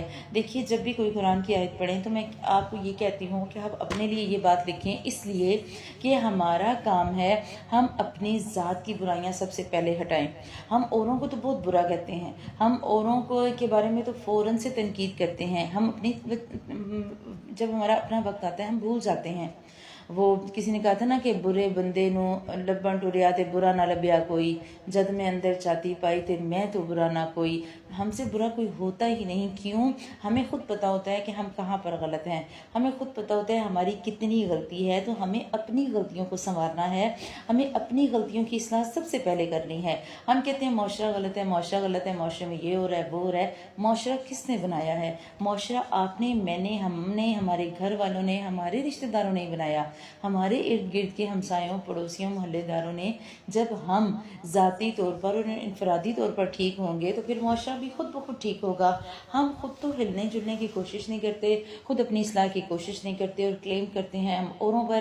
لہٰذا اپنی ذات کو دیکھیں اور ہر آیت پر غور کریں، کہیں میرا رویہ تو ایسا نہیں ہے، کہیں میں نہ چاہتے ہوئے یا چاہتے ہوئے اس طرح کے کام تو نہیں کر رہی جو اللہ سبحانہ و تعالیٰ کی ناراضگی کا سبب بن رہے ہیں، کیونکہ اللہ نے اس میں کہا ہے کہ آپ انہیں دردناک عذاب کی خبر سنا دیجئے۔ جو اللہ کی بات سن کر اللہ کی بات پر توجہ نہیں دیتا، اس کے لیے اللہ تعالیٰ نے بتایا کہ اللہ تعالیٰ اسے ایک وقت ایسا آئے گا کہ سزا دیں گے، جبکہ وہ لوگ جنہوں نے ایمان قبول کیا اور کام بھی نیک کیے ان کے لیے تو نعمتوں والی جنتیں ہیں جہاں وہ ہمیشہ رہیں گے۔ اللہ کا وعدہ سچا ہے، وہ بڑی ہی عزت اور غلبے والا اور کامل حکمت والا ہے۔ اسی نے آسمان کو بغیر ستونوں کے پیدا کیا، اسی نے زمین میں پہاڑ ڈالے تاکہ وہ جنبش نہ دے اسے، اور ہر طرح کی جاندار زمین میں پھیلائے، پھر پانی برسا کر زمین میں ہر قسم کے نفیس جوڑے اگائے۔ یہ ہے اللہ کی مخلوق۔ اب تم مجھے اس کے سوا دوسرے کسی کی مخلوق تو دکھاؤ، کچھ نہیں، بلکہ یہ ظالم تو گمراہی میں ہیں۔ اور ہم نے یقیناً لقمان کو حکمت دی تھی کہ تو اللہ تعالیٰ کا شکر کر، ہر شکر کرنے والا اپنے ہی نفع کے لیے شکر کرتا ہے، اور جو نا شکری کرے وہ جان لے اللہ تعالیٰ تو بے نیاز اور تعریفوں والا ہے۔ اللہ نے کہا لقمان کو ہم نے لقمان کو ہم نے حکمت دی، جس کی وجہ سے حکمت کی وجہ سے وہ اللہ تعالیٰ کا شکر گزار بنا تھا۔ حکمت کیا ہوتی ہے کہ آپ درست وقت میں درست فیصلہ کریں، درست وقت میں درست بات بولیں۔ بعض دفعہ لوگوں کے پاس دنیا کی بہت بڑی بڑی ڈگری ہوتی ہے، لیکن اس کے باوجود انہیں پتہ نہیں ہوتا کہ کون سی بات کس موقع پر کرنی ہے، کیا کہنا ہے اور کیا نہیں کہنا، ہمیں یہ بات سمجھ ہی نہیں آتی۔ لہٰذا بہترین انسان وہ جو حکمت سے کام لے، اور شکر کرنا بہت ضروری ہے۔ ہمیں جب نعمت مل جائے تو شکر کرنا چاہیے۔ اگر ہم شکر کریں گے تو ہماری وہی نعمت رحمت بن جائے گی، لیکن اگر ہم شکر نہیں کریں گے تو وہی نعمت بعض دفعہ زحمت یا لعنت بھی بن جاتی ہے۔ اللہ تعالیٰ شکر گزار انسان سے خوش ہوتے ہیں، ورنہ اللہ کو کوئی پرواہ نہیں۔ اگر کوئی کفر کرتا ہے، اللہ تو پھر بے نیاز ہے، اسے کیا فرق پڑتا ہے۔ آگے آیت نمبر 13 سے شروع ہو رہی ہیں حکیم لقمان کی جو وہ نصیحتیں جو انہوں نے اپنے بیٹے کو کی۔ ذرا آیات کو پڑھتی جائیے اور دیکھتے جائیں کہ کیا ہم اپنے بیٹوں بیٹیوں کو یہ نصیحتیں کرتے ہیں، کیا ہم نے اپنی اولادوں کا تعلق اس قرآن سے اور اس اسلام سے اتنا جوڑا ہے کہ ہم اپنے بچوں کو یہ باتیں کہہ سکیں۔ کون سی؟ وَإِذْ قَالَ لُقْمَانُ لِابْنِهِ وَهُوَ يَعِظُهُ يَا بُنَيَّ لَا تُشْرِكْ بِاللَّهِ، جبکہ لقمان نے اپنے بیٹے کو وصیت کرتے ہوئے کہا، واعظ کرتے ہوئے کہا، میرے پیارے بیٹے اللہ کے ساتھ کسی کو شریک نہ کرنا۔ بات کر رہے ہیں میرے پیارے بیٹے، یا بنیا۔ ہم کیا کرتے ہیں؟ ادھر آؤ ذرا، اور ہم چیختے ہیں چلاتے ہیں اپنے بچوں پر۔ اللہ کہہ رہا ہے یا بنیا، اس نے محبت سے کہا اپنے اللہ کے ساتھ کسی کو شریک نہ کرنا۔ ان الشرک لظلم عظیم، بے شک شرک تو پھر بہت بھاری ظلم ہے۔ اور پھر ساتھ بیچ میں ایک حکم اللہ تعالیٰ نے ہمیں بتا دیا کہ میرا پیغام یہ ہے کہ انسان کو ہم نے اس کے ماں باپ کے متعلق نصیحت کی ہے، کیا کہ اس کی ماں نے اسے دکھ پر دکھ اٹھا کر حمل میں رکھا اور اس کی دودھ چھڑائی 2 برس میں ہے، کہ تم میری اور اپنے ماں باپ کی شکر گزاری کر، کیونکہ تم سب کو میری طرف ہی لوٹ کر آنا ہے۔ اللہ تعالیٰ نے کہا ماں باپ سے اچھا سلوک کرنے میں تمہارا فائدہ ہے۔ کیا کرو؟ ماں باپ کے ساتھ بہت اچھا سلوک کرو، اور باپ ہے یا ماں دونوں اس چیز کے حقدار ہیں کہ ہم ان کے ساتھ ان کے بڑھاپے میں بہت اچھے رہیں۔ ماں کا حق اسلام نے 3 گنا دیا باپ سے، باپ کا قانونی حق زیادہ ہے اور ماں کا اخلاقی فرض زیادہ ہے۔ ہمیں درجوں کے سمجھنا ہوگا، ایک باپ بھی اتنا ہی تھکتا ہے جتنی ماں تھکتی ہے۔ ہمیں سمجھنا ہے کہ ماں یا باپ دونوں کو ہم نے ناراض نہیں کرنا اور دونوں سے بدتمیزیاں نہیں کرنی، اور اگر وہ دونوں تجھ پر اس بات کا دباؤ ڈالیں کہ تو میرے ساتھ شریک کرے جس کا تجھے علم نہ ہو، تو ان کا کہنا نہ ماننا۔ ہاں، دنیا میں ان کے ساتھ اچھی طرح بسر کرنا اور اس کی راہ چلنا، جو میری طرف جھکا ہوا ہو، تمہارا سب کا لوٹنا میری ہی طرف ہے، تم جو کچھ کرتے ہو اس سے میں تمہیں خبردار کر دوں گا۔ والدین کی ہر بات ماننی ہے، سوائے اس کے کہ اگر والدین آپ کو اللہ کی راہ سے ہٹنے کا کہیں پھر آپ بات نہیں مانیں گے۔ ادروائز اللہ سبحانہ و تعالیٰ نے ہر چیز سے بڑھ کر ماں باپ کا حق رکھا ہے۔ حضرت حارثہ بن نعمان کے بارے میں آتا ہے، ان کی حدیث ملتی ہے ابن حبان میں، کہ اللہ کے نبی صلی اللہ علیہ وسلم نے فرمایا کہ میں جنت میں تھا تو مجھے کسی کے قرآن پڑھنے کی آواز سنائی دی۔ میں نے پوچھا کہ یہ کون ہے، مطلب اللہ کے نبی صلی اللہ علیہ وسلم نے پوچھا کہ یہ کون ہے، تو انہیں بتایا گیا کہ یہ حارثہ بن نعمان ہیں۔ انہوں نے اپنی والدہ کی بہت زیادہ خدمت کی تھی، تو ہمیں بھی اپنے والدین کی بہت اچھے سے خدمت کرنی چاہیے۔ بعض دفعہ ایسا ہوتا ہے کہ والدین میں اور بیوی بچوں میں کئی جگہوں پر اختلاف آ جاتا ہے، ایسے میں حکمت عملی سے کام لیں اور کسی کی حق تلفی نہیں کرنی۔ اگلی نصیحت کی لقمان نے اپنے بیٹے کو، پیارے بیٹے اگر کوئی چیز رائی کے دانے کے برابر بھی زمین میں ہو، خواہ وہ کسی چٹان میں ہو یا آسمانوں میں یا زمین میں، اسے اللہ تعالیٰ ضرور لائے گا۔ اللہ تو بڑا ہی باریک بین اور خبردار ہے۔ بتا دیا، چھپ کے نیکی کرو گے یا سامنے کرو گے، اللہ لے آئے گا۔ اللہ تعالیٰ تمہیں کچھ بھی ہو، اللہ تعالیٰ تمہیں جو ہے وہ تمہاری نیکیوں کو، تمہاری برائیوں کو لے آئے گا، نیکی کی جزا دے گا، اچھے عمل کی جزا دے گا، جبکہ برے عمل کی سزا بھی دے گا۔ اور کبھی بھی نہ نیکی کو حقیر سمجھنا ہے، نہ گناہ کو چھوٹا سمجھنا ہے۔ اے میرے بیٹے، تو نماز کو قائم رکھنا، اچھے کاموں کی نصیحت کرتے رہنا اور برے کاموں سے منع کیا کرنا، اور اگر کوئی مصیبت تم پر آ جائے تو صبر کرنا۔ یقین مانو ان ذلک من عزم الامور، یہ تو بڑے تاکیدی کاموں میں سے ہے۔ اللہ سبحانہ و تعالیٰ ہمیں سمجھانے کی جو کوشش کر رہے ہیں۔ لقمان علیہ السلام نے اپنے بیٹے کو نصیحتیں کی، اور ان میں ایک ایک لفظ اتنا اہم ہے کہ اگر ہم الگ الگ بولنے لگیں تو کتنا ٹائم اس ایک آیت پہ لگ جائے۔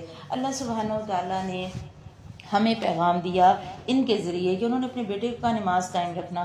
آج ہمارے بچے کتنی نمازیں قائم رکھتے ہیں، اچھے کاموں کی نصیحت کرتے رہنا، ہم تو اپنے بچوں کو اچھے کام چھوڑ بچوں کو ٹرین کر رہے ہوتے ہیں، جاؤ گے نا ذرا سننا آنٹی کیا کہہ رہی تھیں، پھر مجھے بعد میں بتانا۔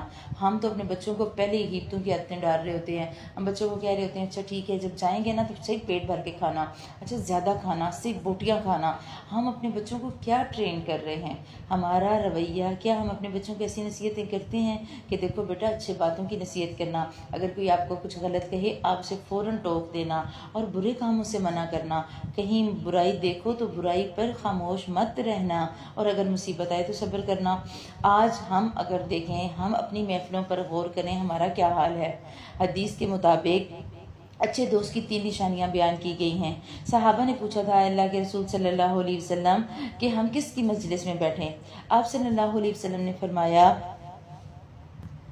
من ذکرکم باللہ رؤیتہ، کہ جب تم کسی شخص کی محفل میں بیٹھو تو یہ دیکھ کر بیٹھو کہ جسے دیکھ کر تمہیں اللہ یاد آئے، وزاد فی علمکم منطقا، اور تم جس کی بات سنو تو اس کی بات سے تمہارے علم میں اضافہ ہو جائے، اور وَذَكَّرَكُمْ بِالْآخِرَةِ عَمَلُهُ، اور اس کا عمل دیکھ کر تمہاری آخرت کی طرف رغبت ہو جائے۔ تمہیں ایسا بننا ہے اور ایسے لوگ کیوں کی محفل میں بیٹھنا اور ان کے ساتھ ٹائم گزارنا ہے۔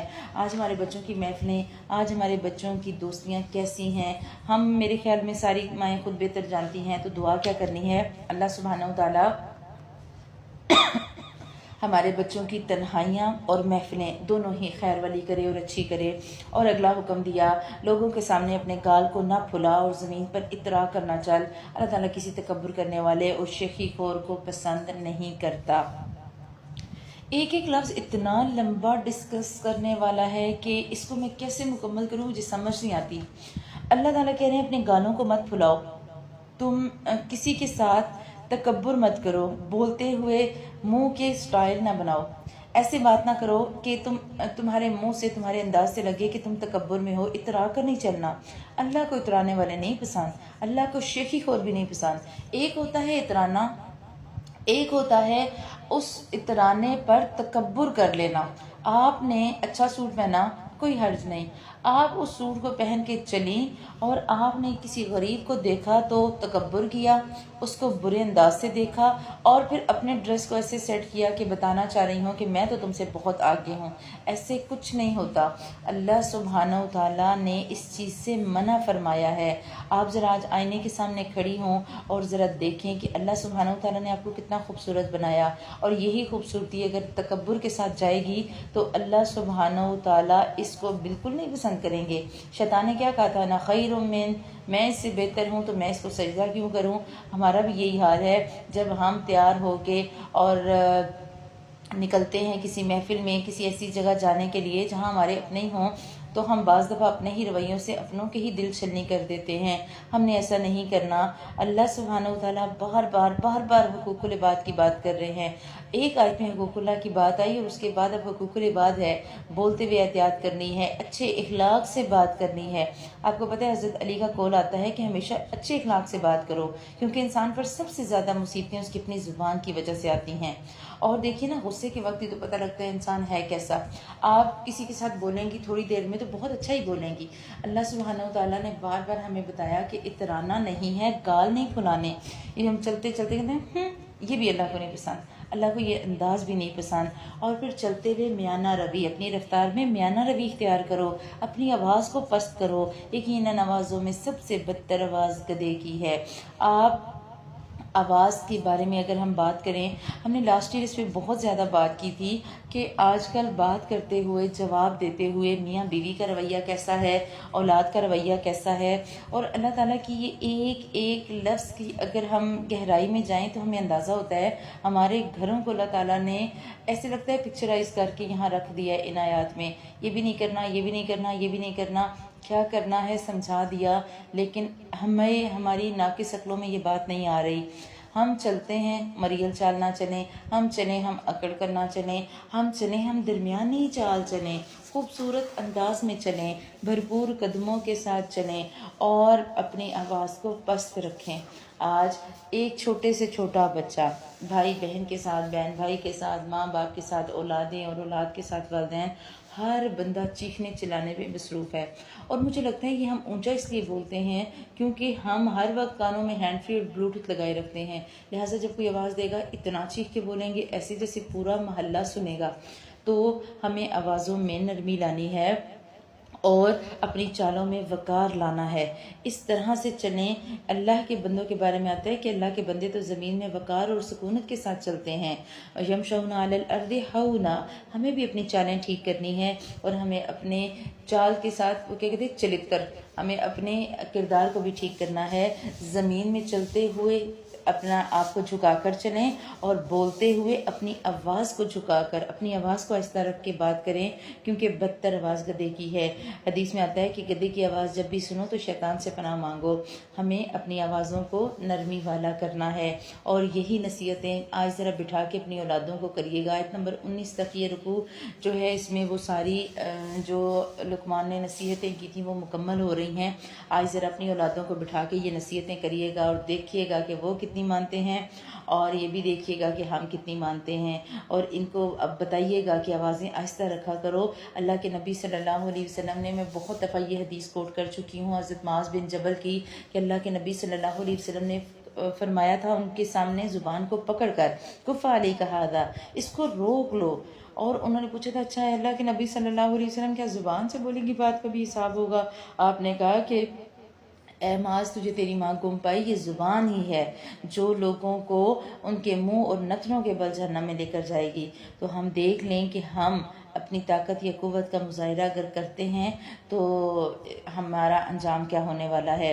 اس کے بعد کیا تم دیکھتے نہیں کہ زمین و آسمان کی ہر چیز کو ہم نے کام میں لگا رکھا ہے اور ہم نے ہی اسے اپنی نعمتیں ظاہری اور باطنی بھرپور دے رکھی ہیں۔ بعض لوگ اللہ کے بارے میں بغیر علم کے اور بغیر ہدایت کے اور بغیر روشن کتاب کے جھگڑا کرتے ہیں۔ جھگڑا کرنا ہے نا اللہ کے لیے، اللہ کے حق میں بھی بولنا ہے، تب بھی بغیر علم کے نہیں بولنا، بغیر ہدایت اور بغیر کتاب کے نہیں بولنا۔ پہلے اس کتاب کو لیں، پکڑیں، سمجھیں، اس کے بعد دوسروں سے بحث مباحثے کریں۔ اور ویسے یہ بات تو کافروں کے لیے آئی کہ لوگوں کو علم نہیں ہوتا اور وہ اللہ کے بارے میں جھگڑ رہے ہوتے ہیں۔ آج دینداروں کا بھی یہی حال ہے کہ ہم دین کے نام پر بھی جھگڑے کرتے ہیں۔ ضروری ہے کہ ہم کتاب کو پکڑیں، کتاب کو سمجھیں اور اس کے بعد کام کریں۔ جب ان سے کہا جاتا ہے کہ اللہ کی اتاری ہوئی وحی کی تابعداری کرو تو وہ کہتے ہیں کہ ہم نے تو جس طریقے پر اپنے باپ دادا کو پایا ہم تو اسی کی تابعداری کریں گے، اگرچہ شیطان ان کے بڑوں کو دوزخ کے عذاب کی طرف ہی بلاتا ہو، اور جو شخص اپنے آپ کو اللہ کے تابع کر دے اور وہ ہو بھی نیکوکار۔ یہ ہے ہمارے لیے پیغام۔ آیت نمبر 22، وَمَن يُسْلِمْ وَجْهَهُ إِلَى اللَّهِ وَهُوَ مُحْسِنٌ فَقَدِ اسْتَمْسَكَ بِالْعُرْوَةِ الْوُثْقَىٰ، جو شخص اپنے آپ کو اللہ کے تابع کر دے اور وہ ہو بھی نیکوکار، یقیناً اس نے مضبوط کڑے کو تھام لیا۔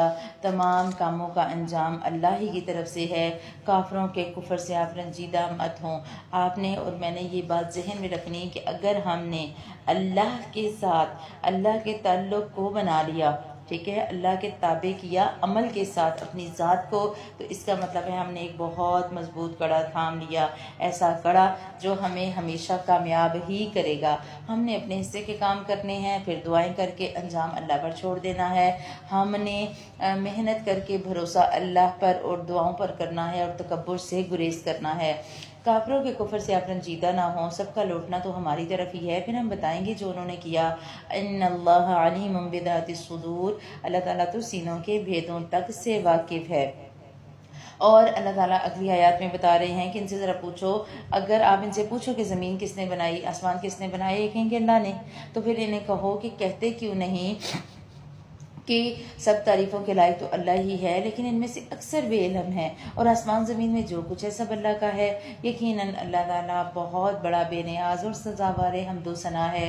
روئے زمین کے تمام درخت اگر کلمے ہو جائیں، تمام سمندر سیاہی ہو جائیں اور اس کے بعد 7 سمندر اور بھی ہوں، تب بھی آپ کے رب کے کلمات ختم نہیں ہو سکتے۔ بے شک اللہ تعالیٰ تو غالب اور حکمت والا ہے۔ اللہ سبحانہ و تعالیٰ کی عظمت، اس کی کبریائی، اس کی جلالت شان اور اس کے اسماء الحسنہ، ان کی تمام صفات، ان کے وہ کلمات، یہ اللہ سبحانہ وتعالیٰ کی یہ جو آیت ہے نا، یہ ان ساری چیزوں پر دلالت کرتی ہے کہ اگر سارے کے سارے درخت کلمے ہو جائیں، ہم سورۃ الکہف کے اینڈ پہ بھی ایسی آیت ایک پڑھ چکے، اگر سارے درخت کلمے بن جائیں، سارے کے سارے سمندر سیاہی بن جائیں، اللہ کے کلمات کو لکھنے والے بنے، تب بھی اللہ کی باتیں ختم نہیں ہو سکتی۔ اور تم سب کی پیدائش اور مرنے کے بعد جلانا ایسا ہی ہے جیسے ایک جی کا، بے شک اللہ سننے اور جاننے والا ہے۔ کیا تم دیکھتے نہیں ہو کہ رات کو وہ دن میں اور دن کو رات میں کیسے پرو دیتا ہے؟ سورج چاند کو اسی نے فرما بردار کر رکھا ہے جو ایک مقررہ وقت تک چلتے ہیں۔ اللہ تعالیٰ تو ہر اس چیز سے جو تم کرتے ہو خبردار ہے۔ یہ سارے انتظامات اس وجہ سے ہیں کہ اللہ حق ہے، اور اس کے سوا جن جن کو تم پکارتے ہو وہ سب باطل ہیں۔ یقیناً اللہ بہت بلندیاں اور بڑی ہی شان والا ہے۔ تو کیا تم غور نہیں کرتے کہ دریا میں کشتیاں اللہ کے فضل سے چلتی ہیں، اس لیے کہ وہ تمہیں اپنی نشانیاں دکھائے۔ آپ دیکھیے اللہ سبحانہ وتعالیٰ بار بار اپنی قدرت کی نشانیاں دکھاتے ہیں اور بتاتے ہیں، غور کیوں نہیں کرتے؟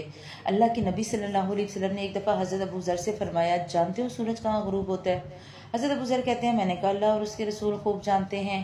تو آپ نے فرمایا کہ اس کی آخری منزل عرش الہی ہے، یہ وہاں جاتا ہے اور عرش کے نیچے سجدہ ریز ہوتا ہے، اور پھر وہاں سے نکلنے کی اپنے رب سے اجازت مانگتا ہے۔ ایک وقت آئے گا کہ اسے کہا جائے گا حیث جئت ارجعی من حیث جئت، تو جہاں سے آیا ہے وہیں لوٹ جا، تو وہ مشرق سے طلوع ہونے کے بجائے مغرب سے طلوع ہوگا۔ اور جیسا کہ یہ قرب قیامت کی علامات میں آتا ہے نا کہ سورج مشرق کے بجائے مغرب سے طلوع ہوگا، یہ تب ہوگا۔ حضرت ابن عباس کہتے ہیں کہ سورج رہٹ کی طرح ہے، دن کو آسمان پر اپنے مدار پر چلتا ہے، جب غروب ہو جاتا ہے تو رات کو زمین کے نیچے اپنے مدار پر چلتا ہے، یہاں تک کہ وہ مشرق سے طلوع ہو جاتا ہے۔ اسی طرح یہی معاملہ چاند کا بھی ہے۔ اللہ سبحانہ وتعالیٰ تو اپنی نشانیاں بار بار دکھا رہے ہیں، ہمیں سمجھ نہیں آ رہی اور ہم غور نہیں کر رہے۔ اللہ کہہ رہے اس میں تو ان فی ذالک لآیات لکل صبار شکور، اس میں تو ہر صبر اور شکر کرنے والے کے لیے نشانیاں ہیں۔ اسی طرح اللہ تعالیٰ موجیں چلاتا ہے، اور اللہ تعالیٰ کہتے ہیں کہ جب موجیں چھا جاتی ہیں تو انسان خلوص سے اللہ کو پکارتا ہے، جب اللہ اسے نجات دے کر خشکی کی طرف پہنچاتا ہے پھر وہ اس کی آیات کا کفر کرنے لگتا ہے۔ تو کیوں وہ ایسا کرتا ہے؟ اللہ کہتے ہیں کہ ایسا وہی کرتے ہیں جو بد عہد اور ناشکرے ہوں، جو اللہ کو اس وقت تو پکار لیں اور بعد میں پھر بھول جاتے ہیں۔ ہم نے ایسا نہیں بننا، ہم نے خوشی غم دکھ سکھ ہر حال میں اللہ تعالیٰ کو یاد رکھنا ہے۔ لوگوں ہمارے لیے کیا پیغام ہے؟ اپنے رب سے ڈرو اور اس دن کا خوف کرو جس دن باپ اپنے بیٹے کو کوئی نفع نہ دے سکے گا، اور نہ ہی بیٹا اپنے باپ کا ذرا سا بھی نفع کرنے والا ہوگا۔ یاد رکھو اللہ کا وعدہ سچا ہے۔ دیکھو تمہیں دنیا کی زندگی دھوکے میں نہ ڈالے، اور نہ دھوکے باز شیطان تمہیں دھوکے میں ڈالے۔ بے شک اللہ تعالیٰ ہی کے پاس قیامت کا علم ہے، وہی بارش نازل فرماتا ہے، اور ماں کے پیٹ میں جو ہے اس کو بھی جانتا ہے۔ کوئی نہیں جانتا کہ کل کیا کچھ ہوگا، نہ ہی کسی کو یہ معلوم ہے کہ وہ کس زمین پر مرے گا۔ یاد رکھو تمام کا تمام علم اور صحیح خبریں اللہ علیم کے پاس ہیں۔ اللہ سبحانہ وتعالیٰ نے بتا دیا کہ کچھ چیزیں ایسی ہیں جن کا علم اللہ کے علاوہ کسی کو بھی نہیں، اور حدیث میں بھی یہی آتا ہے کہ 5 چیزیں مفاتیح الغیب ہیں، یعنی کہ غیب کی 5 چیزیں ایسی ہیں جو کسی کو نہیں پتہ، جنہیں اللہ کے علاوہ کوئی بھی نہیں جانتا۔ اور اس میں سے قیامت کا علم، بارش کب ہوگی، ماں جو ہے وہ کس بچے کو پیدا کرے گی، وہ کیسا ہوگا، اور کل کیا کچھ ہوگا، ان کا کچھ پتہ نہیں۔ لہٰذا ہمارا کام کیا ہے؟ ہم شیطان کی دھوکے بازیوں میں مت آئیں، شیطان کی چالوں میں نہ آئیں، شیطان کی باتوں کو نہ سمجھیں، اور اپنے رشتوں کو محبتوں سے بچانے کی کوشش کریں، اپنے رشتوں کو اخلاق کے ساتھ محبت کے ساتھ لے کر چلیں، حقوق العباد اور حقوق اللہ دونوں کی پابندی کریں۔ اللہ سبحانہ وتعالی ہمیں ان پر عمل کی توفیق دے۔ آگے شروع ہو رہی ہے سورہ السجدہ، مکی سورہ ہے، 30 آیات ہیں اور 3 رکوع ہیں۔ اللہ کے نبی صلی اللہ علیہ وسلم کی محبوب ترین صورتوں میں سے ہے۔ اللہ کے نبی صلی اللہ علیہ وسلم جمعے میں یہ پڑھا کرتے تھے سورہ السجدہ اور سورہ الدہر، اور اسی طرح اللہ کے نبی صلی اللہ علیہ وسلم رات کو سونے سے پہلے بھی پڑھا کرتے تھے۔ بسم اللہ الرحمن الرحیم الف لام میم تنزیل الکتاب لا ریب فیہ من رب العالمین، بلا شبہ اس کتاب کا اتارنا تمام جہان والوں کے پروردگار کی طرف سے ہے کہ یہ کہتے ہیں کہ اس نے اسے گھڑ لیا، نہیں بلکہ یہ تو تیرے رب کی طرف سے حق ہے تاکہ آپ انہیں ڈرائیں جن کے پاس اس سے پہلے کوئی ڈرانے والا نہیں آیا تاکہ وہ ہدایت پر آ جائیں۔ آپ دیکھیے یہاں پر رک کر ہم سوچتے ہیں کہ بہت سی قرآن کی باتیں ہمیں بھی نہیں پتہ تھیں، ہمیں بھی کچھ نہیں پتہ تھا، ہمیں تو بیسک دین دیا گیا تھا جو ہم نے سنا ہوا تھا۔ آج جب ہم دورہ قرآن کرتے ہیں، آج جب ہم قرآن کی آیات کو تھوڑا پڑھتے اور سمجھتے ہیں تو تھوڑا پڑھنے اور تھوڑا سمجھنے سے ہمیں بہت سی نئی باتیں پتہ چلتی ہیں۔ اللہ تعالیٰ نے ہمیں کیسے کیسے ڈرانے کی کوشش کی، کیسے کیسے سمجھانے کی کوشش کی، مثالیں دے کر، کبھی قصے کہانیاں سنا کر، کبھی بار قوموں کی باتیں بتا کر کہ دیکھو انہوں نے جو کیا وہ تم نے نہیں کرنا، کبھی صاف احکامات دے کر کہ تم نے یہ کرنا ہے اور یہ نہیں کرنا۔ تو اللہ سبحانہ وتعالیٰ یہ سب اس لیے کرتے ہیں تاکہ ہم ہدایت پا جائیں، لعلہم یہتدون، شاید کہ ہم ہدایت پا جائیں۔ اللہ نے ہمیں کہا تھا، ہم نے مانگی تھی نا کہ اہدنا الصراط المستقیم، اے اللہ تو ہمیں سیدھا راستہ دکھا۔ اللہ تعالیٰ نے ہمیں سیدھا راستہ دکھانے کی ہر ممکن کوشش کی۔ اب اگر ہم نہ سمجھیں تو ہم غلط۔ اللہ تعالیٰ تو کہتے ہیں وَہَدَيْنَاهُ النَّجْدَيْنِ، ہم نے تو دونوں راستے دکھا دیے۔ اب کون کس پہ چلے گا یہ اس کا ذاتی فیصلہ ہے۔ اللہ تعالیٰ تو وہ ہے جس نے آسمان اور زمین کو اور جو کچھ اس کے درمیان ہے سب کچھ 6 دن میں پیدا کیا، پھر وہ عرش پر مستوی ہوا، تمہارے لیے اس کے سوا کوئی مددگار اور سفارشی نہیں، کیا پھر بھی تم نصیحت حاصل نہیں کرتے؟ اللہ بار کہہ رہا ہے کہ تمہیں ہوش نہیں آیا، کہ تمہیں سمجھ نہیں آئی، 21 پارے پڑھ لیے، کیا ابھی تک تمہارا دل نہیں کانپا؟ چھوڑ دو سارا کچھ، اللہ کی مدد ہی پر یقین رکھو، اپنی آخرت سنوارنے کے لیے یاد رکھو اللہ کے علاوہ کوئی نہیں بچائے گا وہاں۔ پھر جو ہم لاجک دیتے ہیں میں نے تو یہ کام اپنے شوہر کو راضی کرنے کے لیے کیا، تو میں نے تو یہ کام اپنے بچوں کو راضی کرنے کے لیے کیا، اس سے کچھ فرق نہیں پڑے گا۔ ہر بندے کو اپنا حساب ذاتی طور پر دینا ہے۔ وہ آسمان سے لے کر زمین تک ہر کام کی تدبیر کرتا ہے، پھر وہ کام ایک ایسے دن میں اس کی طرف چڑھ جاتا ہے جس کا اندازہ تمہاری گنتی کے 1000 سال کے برابر ہے۔ یعنی کہ اللہ سبحانہ وتعالیٰ ایک ہی دن میں جسے فرشتے لے کر جاتے ہیں، یہاں پر اتنا فاصلہ بتا دیا۔ اگر ایک فرشتہ اتنا فاصلہ طے کرتا ہے، ٹھیک ہے، اور عام انسان کو طے کرنا پڑے تو وہ شاید 1000 سال کے برابر ہو جائے جو فرشتہ ایک دن میں کرتا ہے۔ اللہ کہتا ہے اللہ ہی ہے جو چھپے اور کھلے سب کا جاننے والا، اور وہ بہت ہی غالب اور مہربان ہے۔ اس نے کیا کیا؟ الذی احسن کل شیء خلقہ، جس نے نہایت خوبصورت بنائی جو بھی چیز بنائی، اور انسان کی بناوٹ مٹی سے شروع کی۔ اللہ سبحانہ وتعالیٰ نے جو بنایا بہترین بنایا۔ سوچیں ذرا اپنے آپ کو شیشے میں سامنے کھڑی ہو کر، آئینے کے سامنے کھڑی ہو کر دیکھیں، اللہ تعالیٰ نے مجھے کتنا پیارا بنایا، اتنی خوبصورت آنکھیں، اتنی خوبصورت ناک، اتنا بہترین انداز، بولتی ہوں تو میاں جی کہتے ہیں تم سے اچھا تو کوئی بول نہیں سکتا، ہنستی ہوں تو وہ کہتے ہیں کہ تم سے تو اچھا ہنس نہیں سکتا، اور ہم جب تابعداری پہ آتے ہیں تو ماں باپ کہتے ہیں کہ میری تو یہ بیٹی یا میرا یہ بیٹا بہت تابعدار ہے۔ اللہ تعالیٰ نے ہمیں عقل دی، شعور دیا، بصارت دی، اللہ تعالیٰ نے ہمیں آنکھیں دی، دل دیا۔ اللہ سبحانہ وتعالیٰ سے یہ ساری نعمتیں ہونے کے ساتھ ان نعمتوں پر شکر گزاری مانگے۔ اللہ نے ہمیں بہترین فنیشنگ ٹچ دے کر بنایا ہے، بہت خوبصورت تصویر ہے ہماری۔ اگر ہم دیکھیں تو جیسے ہوتا ہے نا کہ ہم اپنے والدین سے پوچھیں نا کہ آپ کو میں کیسی لگتی ہوں، ہم ہمارے والدین کو اپنی اولادیں زیادہ اچھی لگتی ہیں۔ وہ آپ نے شاید بہت مشہور قصہ سنا ہوگا کہ ایک بادشاہ نے کسی کو کہا کہ جو دنیا کا سب سے خوبصورت بچہ لائے گا میں اسے انعام دوں گا۔ تو ایک بندے کو کہا کہ جاؤ تم سارے دنیا کا خوبصورت ترین بچہ ڈھونڈ کے لاؤ۔ وہ پورا جو ہے وہ جہان پھیرا اور اپنے بیٹے کو لے آیا، کالا سیاہ، کالا کھلوٹا، بہتی ناک، پھٹے کپڑے۔ بادشاہ نے کہا یہ کیا ہے؟ میں نے تمہیں کہا خوبصورت ترین بچہ لے کر آؤ دنیا کا۔ تو وہ باپ نے کہا کہ میں کیا کروں، مجھے تو دنیا میں اس سے خوبصورت کوئی بچہ نظر ہی نہیں آیا۔ ہمارا بھی یہی حال ہے نا، ہمارے خاوند، ہمارے بچے، ہمارے بھائی، ہماری بہنیں، ہمارے رشتے ہمیں دنیا کے خوبصورت ترین لوگوں سے بڑھ کر ہوتے ہیں۔ کیوں؟ کیونکہ اللہ نے یہ محبتیں رکھی ہیں۔ اللہ تعالیٰ کہ میں نے بہت خوبصورت تمہیں بنایا ہے، تو کیا کرو، اس خوبصورتی کی قدر کرو۔ اللہ نے تمہیں مٹی سے بنایا اور تم نے مر کے مٹی میں ہی چلے جانا ہے۔ خاک سے بنے اور خاک ہو جاؤ گے، تو اکڑ کس بات کی ہے؟ اپنی اکڑ پہ کنٹرول کرنا ہے ہم نے۔ پھر اللہ تعالیٰ نے فرمایا کہ اس کی نسل ایک بے وقت پانی کے نچوڑ سے ہم نے چلائی، جسے ٹھیک ٹھاک کر کے اس میں ہم نے اپنی روح پھونکی۔ اسی نے تمہارے کان، آنکھیں اور دل بنائے۔ اور قلیلا ما تشکرون، اللہ تعالیٰ شکوہ کر رہے ہیں کتنا ہی تھوڑا شکر کرتے ہو۔ میں نے تمہیں گھر بھی دیا، رشتے دیے، ماں باپ دیے، بہن بھائی دیے، شوہر دیا، بچے دیے، کرائے کا گھر ہو یا اپنا گھر ہو، اپنے گھر میں رہتی ہو، سکون سے سوتی ہو، اور اس کے باوجود بھی میرا شکر ادا نہیں کرتی؟ کتنا ہی تھوڑا تم شکر کرتی ہو؟ نمازیں بھی کوئی ٹکرے مار لی، کوئی اللہ کا شکر زبان سے ادا کیا، کوئی 2-4 تسبیحاں پڑھ بھی نہیں، تو تھوڑا ہی ہے نا شکر، پورا تو نہیں ہے۔ اللہ کا شکر کرنا سیکھنا ہے ہم نے۔ اس کے بعد ایک ناشکری کی بھی مثال، انہوں نے کہا جب ہم زمین میں رل مل جائیں گے تو کیا پھر ہم دوبارہ پیدا کیے جائیں گے؟ بلکہ یہ لوگ تو اپنے پروردگار کی ملاقات کے ہی منکر ہیں۔ کہہ دیجئے کہ موت کا فرشتہ تمہیں جب فوت کرے گا، جو تم پر مقرر کیا گیا ہے، تو پھر تم سب اپنے پروردگار کی طرف لوٹائے جاؤ گے۔ ہر بندہ اپنی موت سے پہلے اپنے سر کی آنکھوں سے ملک الموت کو دیکھے گا، اور حدیث میں آتا ہے کہ ملک الموت تم میں سے ہر ایک کو ہر دن آ کر دیکھتا ہے۔ وہ دیکھتا ہے اچھا چلو کر لو جو کر رہے ہو، ایک وقت تو آئے گا کہ میں تمہیں لینے آؤں گا۔ کاش کہ آپ دیکھتے کہ جب گناہگار لوگ اپنے رب کے سامنے سر جھکائے ہوئے ہوں گے تو وہ کہیں گے اے ہمارے پروردگار، ہم نے دیکھ لیا اور سن لیا، اب تو ہمیں ذرا واپس لوٹا، ہم نیک اعمال کریں گے، ہم یقین کرنے والے ہیں، اگر ہم چاہتے تو ہر شخص کو ہدایت نصیب فرما دیتے، لیکن میری یہ بات بالکل حق ہو چکی کہ میں ضرور بضرور جہنم کو انسانوں اور جنوں سے بھر دوں گا۔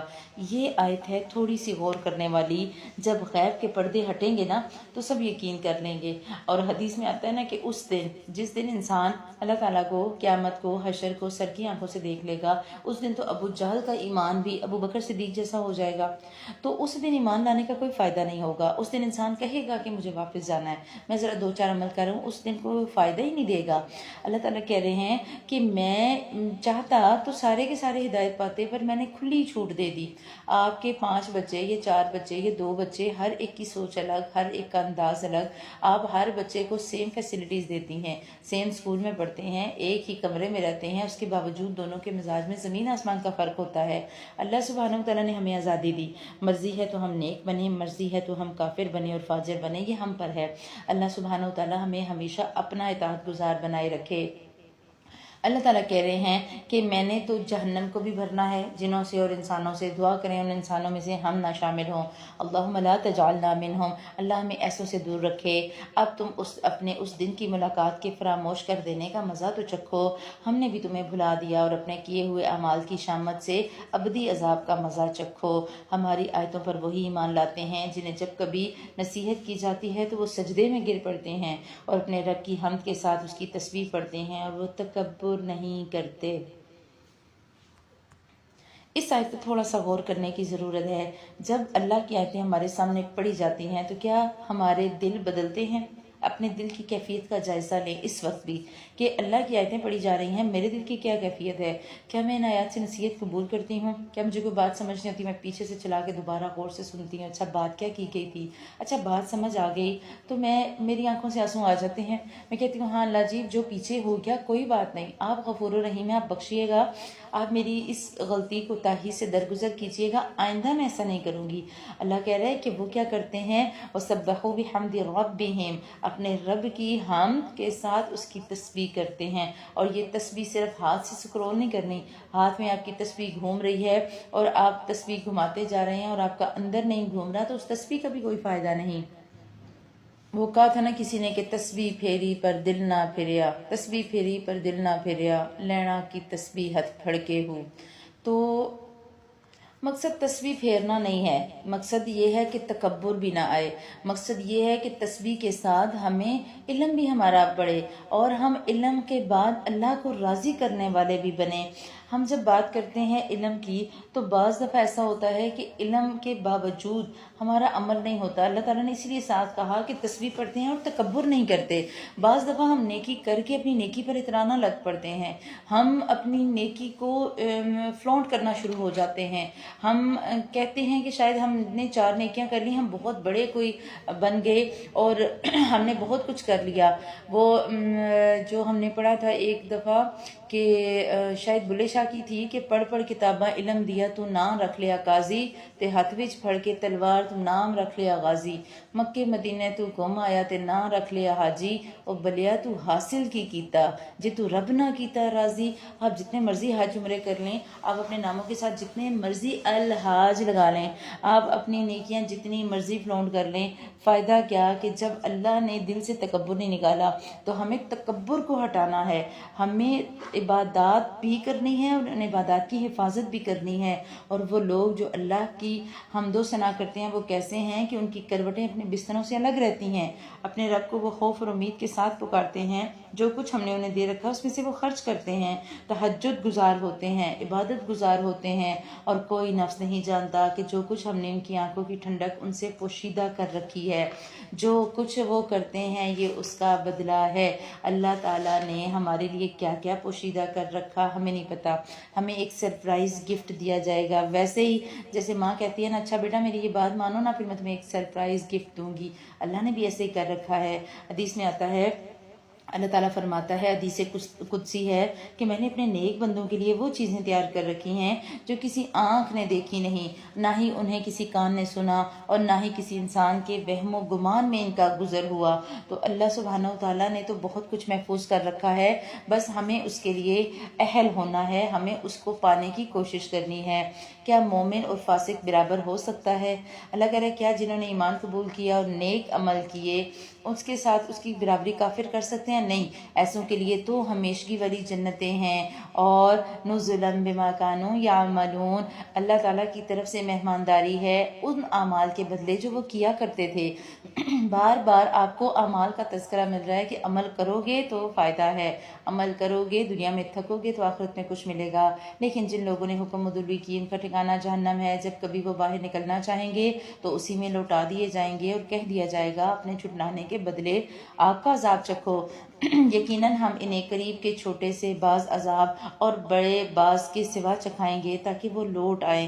اللہ تعالیٰ چھوٹے چھوٹے عذاب دنیا میں بھیجتے ہیں، چھوٹی سی مصیبتیں، چھوٹی چھوٹی بیماریاں، اچانک کسی کا بچہ فوت ہو گیا، اچانک کسی کی کوئی معذوری آ گئی، اچانک کچھ زندگی میں نقصان ہو گیا، اللہ تعالیٰ یہ اس لیے دیتے ہیں کہ شاید یہ ہماری طرف لوٹ آئیں، اور اگر کوئی لوٹ آتا ہے تو اس کا اپنا فائدہ۔ اس سے بڑھ کر ظالم کون، جو اللہ کی آیات سے، جسے اللہ کی آیات کے ساتھ واز کیا گیا پھر بھی اس نے منہ پھیر لیا۔ یقین مانو ہم گناہگاروں سے انتقام لینے والے ہیں۔ اس آیت پہ رک جائیے۔ ہمیں اللہ کی آیات سے واز کیا گیا، ہم نے 21 پارے پڑھے، اور اللہ تعالیٰ کی کتنی ہی ایسی آیات ہم نے پڑھی جن کے اوپر سے ہم نے گزرتے ہوئے سوچا آئندہ میں یہ نہیں کروں گی، اور پھر جب رمضان گزرے گا پتہ تب چلے گا کہ اس کے بعد ہم نے کیا کیا۔ اللہ کہہ رہا ہے اگر کوئی گناہ کرے گا نا تو بے شک گناہگاروں سے تو ہم نے انتقام لے ہی لینا ہے۔ بے شک ہم نے موسیٰ کو کتاب دی، آپ ہرگز اس کی ملاقات میں شک نہ کریں، ہم نے اسے بنی اسرائیل کی ہدایت کا ذریعہ بنایا، اور جب لوگوں نے صبر کیا تو ہم نے ان میں سے ایسے پیشوا بنائے جو ہمارے حکم سے لوگوں کو ہدایت دیا کرتے تھے، اور وہ ہماری آیات پر یقین رکھا کرتے تھے۔ آپ کا رب سب کے درمیان ان باتوں کا فیصلہ قیامت کے دن کرے گا جس میں وہ اختلاف کر رہے ہیں۔ کیا اس بات نے بھی انہیں ہدایت نہیں دی کہ ہم نے ان سے پہلے بہت ساری امتوں کو ہلاک کر دیا جن کے مکانوں میں یہ چل پھر رہے ہیں؟ اس میں تو بڑی بڑی نشانیاں ہیں، کیا یہ نہیں سنتے؟ کیا اپنی آبائی حویلیوں میں چلتے پھرتے اپنے دادا پردادا جو چلے گئے دنیا سے، ان کی تمہیں یاد یہ بات سوچنے پر مجبور نہیں کرتی کہ جانے والے چلے گئے، ہم نے بھی ایک دن چلے جانا ہے، یہ سارا کچھ بنجر ہو جائے گا، یہ ساری رونقیں ختم ہو جائیں گی، ہمیں اپنا حساب دینا ہوگا۔ تو اللہ کہہ رہا ہے کیا یہ نہیں دیکھتے کہ ہم نے پانی کو غیر آباد زمین کی طرف بہا کر ہم لے جاتے ہیں، پھر اس سے ہم کھیتیاں نکالتے ہیں جسے ان کے چوپائے اور یہ خود بھی کھاتے ہیں؟ کیا یہ دیکھتے نہیں؟ اور یہ کہتے ہیں کب ہوگا اللہ کا فیصلہ؟ اگر تم سچے ہو تو بتاؤ، جواب دے دو کہ فیصلے والے دن ایمان لانا تو بے ایمانوں کو کچھ کام نہ آئے گا، اور انہیں ڈھیل نہیں دی جائے گی۔ اگر ایک شخص قیامت کے دن مان بھی لے تو اس دن اس کا ماننا قبول ہی نہیں کیا جائے گا۔ آپ صلی اللہ علیہ وسلم کو کہا جا رہا ہے کہ اب آپ ان کا خیال چھوڑ دیں اور انتظار کریں، یہ بھی انتظار کرتے رہیں۔ یوم الفتح بہت جلد آئے گا، فتح کا دن بہت جلد آئے گا، اور انشاءاللہ اللہ ہمیں وہ فتح نصیب کرے۔ سورۃ الاحزاب شروع ہو رہی ہے، مدنی سورہ ہے، 73 آیات اور 9 رکوع ہیں، اور ہمیں پتہ لگے گا کہ ہم نے کیسے اپنے معاشرے کو ٹھیک کرنا ہے۔ اس صورت میں کیسے پیغامات ہیں ہمارے معاشرے کے لیے۔ بسم اللہ الرحمن الرحیم۔ اے نبی اللہ تعالیٰ سے ڈرتے رہنا، کافروں اور منافقوں کی بات میں مت آ جانا۔ اللہ تعالیٰ تو بڑے ہی علم والا اور بڑی ہی حکمت والا ہے۔ جو کچھ آپ کی طرف، آپ کے رب کی طرف سے وحی کی جاتی ہے آپ اس کی تابعداری کریں، یقین مانیں کہ اللہ تعالیٰ تمہارے ہر ایک عمل سے باخبر ہے۔ اللہ ہی پر توکل رکھیں، وہ کارسازی کے لیے کافی ہے۔ آیت نمبر 2 اور 3 ہمارے لیے ایک بہت اہم پیغام اللہ کی طرف سے آئی گئی وحی کی تابعداری کرنی ہے۔ وَاتَّبِعْ مَا يُوحَىٰ، وہ وحی جو اللہ کی طرف سے ہمارے پیارے نبی صلی اللہ علیہ وسلم پر آئی، ہم نے کمر کس لینی ہے۔ اب ہم نے ڈٹ وٹ کے تیاری کرنی اور ہم نے دیکھنا ہے کہ ہم دین کے لیے کیا کر سکتے ہیں، ہم اسلام کے لیے، اپنی ذات کے لیے، اپنے معاشرے کے لیے اور اس قرآن کے لیے کیا کر سکتے ہیں۔ اٹھ باندھ کمر کیا ڈرتا ہے، پھر دیکھ خدا کیا کرتا ہے۔ اٹھ جائیں ایک دفعہ، اب سوچ لیں۔ اب دل چاہ رہا ہے نا کہ ہم خود کو بدلیں، اب دل چاہ رہا ہوگا کہ ہاں میں بھی قرآن سیکھوں، میں بھی لوگوں کو سکھاؤں، میں بھی دین کی بات کروں، میں بھی دین کی بات بتاؤں، میں بھی عمل کروں اور لوگوں سے کرواؤں۔ تو آج نیت کر لیں اس آیت کے سامنے، اللہ کہہ رہا ہے اللہ پر توکل کر کے تو دیکھو، ایک دفعہ تم اپنا ارادہ مضبوط کر کے تو دیکھو، دیکھنا پھر تمہارے ساتھ اللہ تعالیٰ کرتے کیا ہیں۔ کسی آدمی کے سینے میں اللہ تعالیٰ نے 2 دل نہیں رکھے اور اپنی جن بیویوں کو تم ماں کیا بیٹھتے ہو، انہیں اللہ تعالیٰ تمہاری کیا بیٹھتے ہو، انہیں اللہ نے تمہاری سچ مچ کی مائیں نہیں بنایا اور نہ تمہارے لیے لے پالک لڑکوں کو واقعی تمہارا بیٹا بنایا ہے۔ یہ تو تمہارے منہ کی باتیں ہیں۔ اللہ سبحانہ و تعالیٰ تو حق بات فرماتا ہے اور وہ سیدھی راہ سمجھاتا ہے۔ یہاں پر زہار کے قانون کے بارے میں بتا دیا گیا کہ اس سے پہلے اللہ نے کہا ایک آدمی کے دل میں اللہ تعالیٰ نے 2 دل نہیں رکھے، ایک آدمی کے اندر ایک ہی سینہ ہے اور ایک دل میں ایک وقت میں ایک ہی چیز ہوگی، یا اللہ ہوگا یا رحمان یا شیطان، یا ایمان یا نفاق، یا یقین یا شک، یا سنت یا بدعت، ایک ہی چیز آ سکتی ہے نا۔ ایک وقت میں 2 چیزیں کبھی بھی اکٹھی نہیں ہو سکتی، ممکن ہی نہیں ہے۔ اس کے بعد یہاں بتا دیا گیا کہ تم جن بیویوں کو ماں کہتے ہو وہ حقیقت میں تمہاری مائیں نہیں ہیں۔ ہوتا کیا تھا کہ مشرکین مکہ یا جہالت کے دور میں، دور جاہلیت میں، مرد اپنی بیوی کو کہہ دیتا کہ تمہاری پیٹھ میری ماں جیسی ہے، یعنی کہ میں جیسے میرے لیے میری ماں حرام ویسی میرے لیے تم بھی حرام۔ اور جب وہ یہ کہہ دیتا تو وہ پھر بیوی کو جو ہے وہ اس کے قریب نہ آتا، اس کو اس کا کوئی حق نہ دیتا۔ اللہ نے کہا یہ غلط ہے، تمہارے کہنے سے وہ تمہاری ماں تو نہیں بن جائے گی۔ اسی طرح تمہارے جو لے پالک بچے ہیں، اڈاپٹڈ بیٹے، وہ تمہارے حقیقی بیٹے نہیں ہو سکتے۔ یہ بھی رسم تھی اس زمانے میں، ہر بندہ جو ہے کسی نہ کسی کو لے کر اور پال لیتا ہوتا تھا اور اسے اپنا نام اور اپنا نسب دیتا تھا۔ اللہ تعالیٰ نے اس سے منع کیا۔ اللہ سبحانہ و تعالیٰ نے ایڈاپشن کو پسند نہیں کیا۔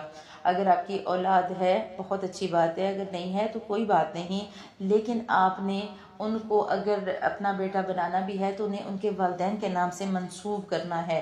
آج کل جو ہم بچوں کو اڈاپٹ کر لیتے ہیں اور ساری زندگی بچوں کو نہیں بتاتے، تو اسلام اس چیز کی اجازت نہیں دیتا۔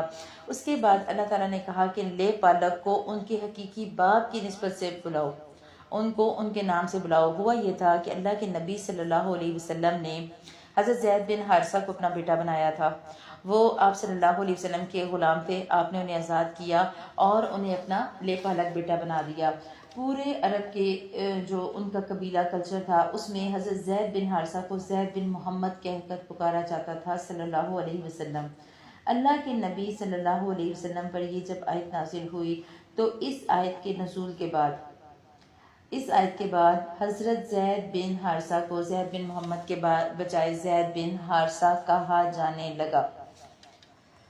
اس کے بعد اگلا حکم یہ دیا گیا کہ اگر تمہیں لے پالک بچوں کے باپ کا نہ پتہ ہو تو پھر وہ تمہارے دینی بھائی اور دوست ہیں، تم سے بھول چوک میں جو ہو جائے اس پر کوئی گناہ نہیں، البتہ گناہ وہ ہے جس کا تم ارادہ دل سے کرو۔ اللہ تو بخشنے والا اور مہربان ہے، اور پیغمبر مومنوں پر خود ان سے بھی زیادہ حق رکھنے والے ہیں، اور پیغمبر کی بیویاں مومنوں کی مائیں ہیں، اور رشتہ دار کتاب اللہ کی روح سے بنسبت دوسرے مومنوں اور مہاجروں کے آپس میں زیادہ حقدار ہیں، ہاں مگر یہ کہ تم اپنے دوستوں کے ساتھ حسن سلوک کرنا چاہو۔ یہ حکم کتاب الہی میں لکھا ہوا ہے۔ اللہ کے نبی صلی اللہ علیہ وسلم نے بتا دیا، اللہ تعالیٰ نے بتایا کہ اللہ کے نبی صلی اللہ علیہ وسلم امت کے لیے جتنے شفیق اور خیر خواہ ہیں یہ تو سبھی جانتے ہیں، لہٰذا اللہ سبحانہ و تعالیٰ نے بتایا کہ ہمارے لیے، مومنوں کے لیے آپ صلی اللہ علیہ وسلم اپنی جان سے زیادہ حق رکھتے ہیں۔ ساری محبتیں ایک طرف اور اللہ کے نبی صلی اللہ علیہ وسلم سے محبت ایک طرف، اور یہ ہمارے ایمان کا تقاضا ہے۔ ہم تب تک مومن نہیں ہو سکتے جب تک کہ ہمیں اللہ سبحانہ و تعالیٰ کے پیارے حبیب صلی اللہ علیہ وسلم سے محبت ہر چیز سے بڑھ کر نہ ہو۔ اس کے بعد باقی مومنوں سے، باقی مسلمانوں سے زیادہ حقدار ہمارے عزیز ترین رشتہ دار اور دوست ہیں۔ رشتہ داری زیادہ حق رکھتی ہے کہ ہم ان کے ساتھ اچھا سلوک کریں۔ اسی طرح جب کہ ہم نے تمام نبیوں سے عہد لیا، اور بالخصوص آپ سے اور نوح سے اور ابراہیم سے اور موسیٰ سے اور مریم کے بیٹے عیسیٰ سے، اور ہم نے ان سے پختہ عہد لیا۔ یہاں نبیوں کے عہد کا ذکر ہے۔ ایک عہد وہ تھا جو عہد الست ہم نے پڑھا، جو تمام کے تمام لوگوں سے لیا گیا، اور ایک عہد وہ بھی تھا جو اللہ سبحانہ و تعالیٰ نے تمام انبیاء سے لیا۔ ہم نے سورہ ال عمران میں اس کو پڑھا تھا، تاکہ اللہ تعالیٰ سچوں سے ان کی سچائی کے بارے میں دریافت فرمائے، اور کافروں کے لیے تو ہم نے دردناک عذاب تیار کر رکھا ہے۔ اے ایمان والو، اللہ تعالیٰ نے جو احسان تم پر کیا اسے یاد کرو، جبکہ تمہارے مقابلے کو فوجوں پر فوجیں آئیں، پھر ہم نے ان پر تیز و تند آندھی اور ایسے لشکر بھیجے جنہیں تم نے دیکھا ہی نہیں۔ یہاں غزوہ احزاب کا ذکر ہے، اور جو کچھ تم کرتے ہو اللہ سب دیکھ رہا ہے۔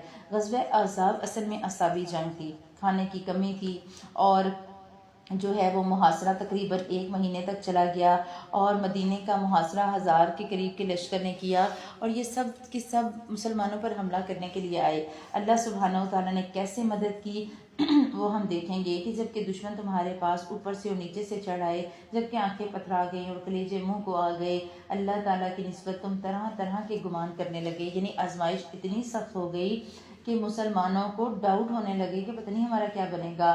یہی مومن آزمائے گئے اور وہ پوری طرح جھنجھوڑ دیے گئے، اور اس وقت منافق اور وہ لوگ جن کے دلوں میں روگ تھا کہنے لگے کہ اللہ تعالیٰ اور اس کے رسول نے ہم سے محض دھوکہ یا فریب کا ہی وعدہ کیا ہے۔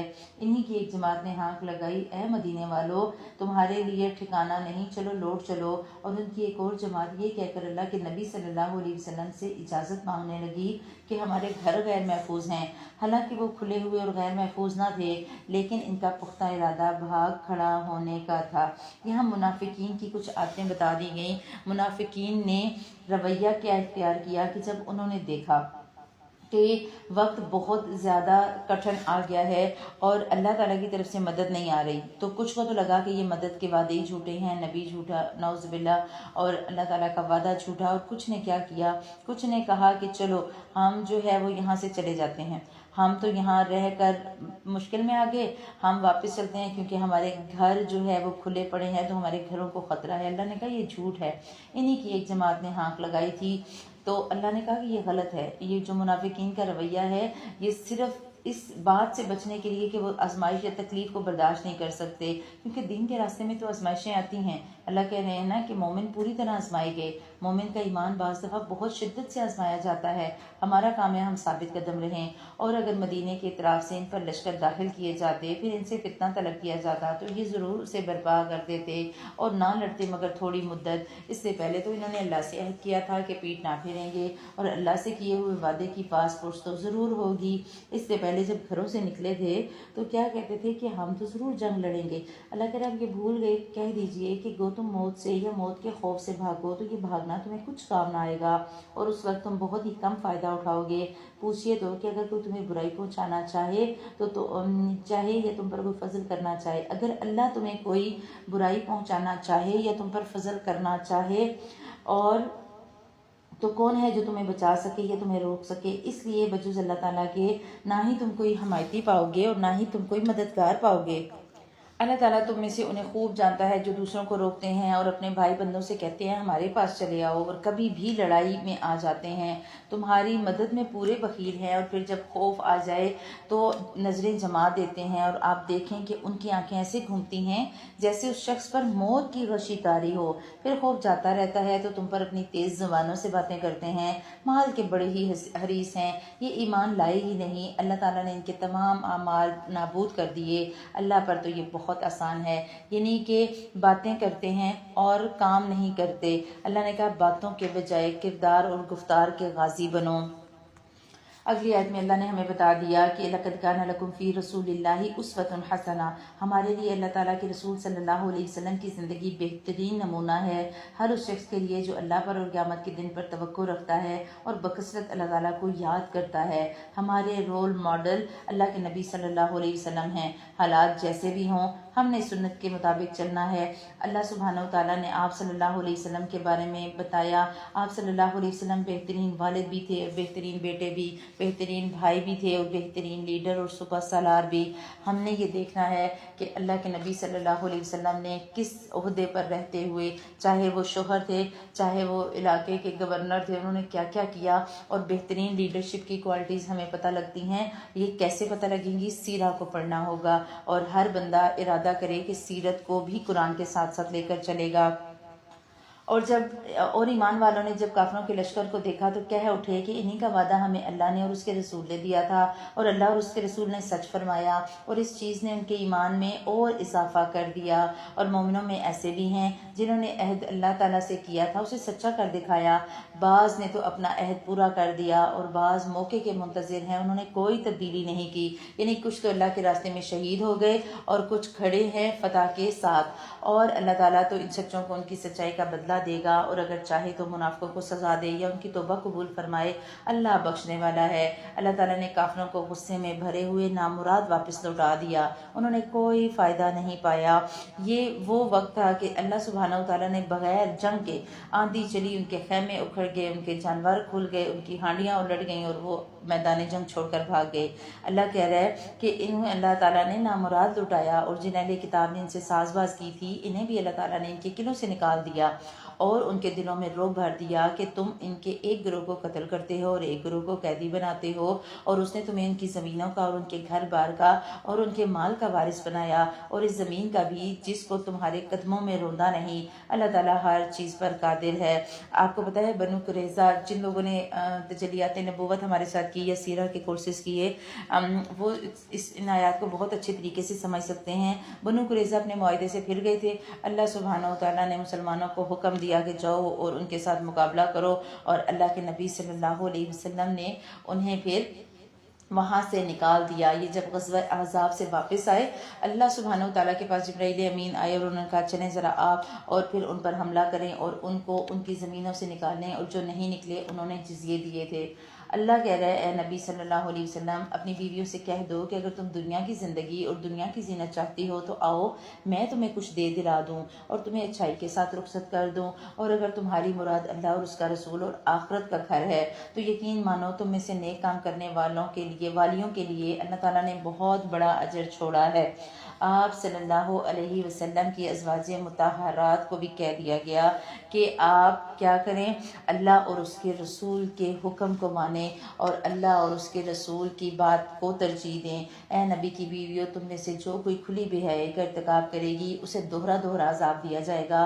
اللہ کے نزدیک تو یہ بہت ہی آسان بات ہے۔ ہوا کیا تھا کہ جب فتوحات ہوئیں اور مسلمانوں کی حالت بہتر ہو گئی تو انصار و مہاجرین کی کچھ عورتوں کو دیکھ کر ازواج مطہرات نے بھی نان نفقے کا مطالبہ کیا کہ ہمارے نان نفقے کو بھی زیادہ کیا جائے۔ اللہ کے نبی صلی اللہ علیہ وسلم سادگی پسند تھے، آپ نے ان کے اس مطالبے پر دکھ کا اظہار کیا اور اپنی بیویوں سے علیحدگی اختیار کی۔ اللہ سبحانہ و تعالیٰ نے یہ آیت نازل کی، اور اس آیت کے بعد سب سے پہلے آپ نے حضرت عائشہ کو یہ آیت سنائی اور انہیں اختیار دیا کہ وہ جو مرضی فیصلہ کریں۔ حضرت عائشہ نے فرمایا کیسے ہو سکتا ہے کہ میں آپ کے بارے میں مشورہ کروں، بلکہ میں تو اللہ اور اس کے رسول صلی اللہ علیہ وسلم کو پسند کرتی ہوں۔ اور یہی جواب باقی تمام ازواج مطہرات نے دیا، اور اللہ کے نبی صلی اللہ علیہ وسلم کی بیویوں نے ثابت کیا کہ وہ واقعی امہات المومنین اور نبی کی بیویاں ہیں۔ انہوں نے دنیا کے بجائے اللہ اور اس کے رسول کو ترجیح دی، اور ہمیں بھی ایسا ہی کرنا ہے۔ اللہ سبحانہ و تعالیٰ ہمیں بار بار مثالیں دے کے سمجھانے کی کوشش کرتے ہیں۔ اگر خاوند کا کام کم ہے کوئی بات نہیں، 4 پیسے کم ہے کوئی بات نہیں، گزارا کرنا سیکھیں اور بہترین انداز میں کوشش یہ کریں کہ اپنے گھر کو بنا کر سنوار کر رکھیں۔ اللہ سبحانہ و تعالیٰ ہمیں ان ساری آیات جو ہم نے پڑھی ان پر عمل کرنے والا بنائے اور اس قرآن کو ہمارے لیے حجت بنا دے۔ بارک اللہ لی و لکم فی القرآن الحکیم ونفعنی و ایاکم بآیات و ذکر الحکیم۔ سبحانک اللہم و بحمدک، نشہد ان لا الہ الا انت، نستغفرک و نتوب الیک۔ السلام علیکم ورحمۃ اللہ وبرکاتہ۔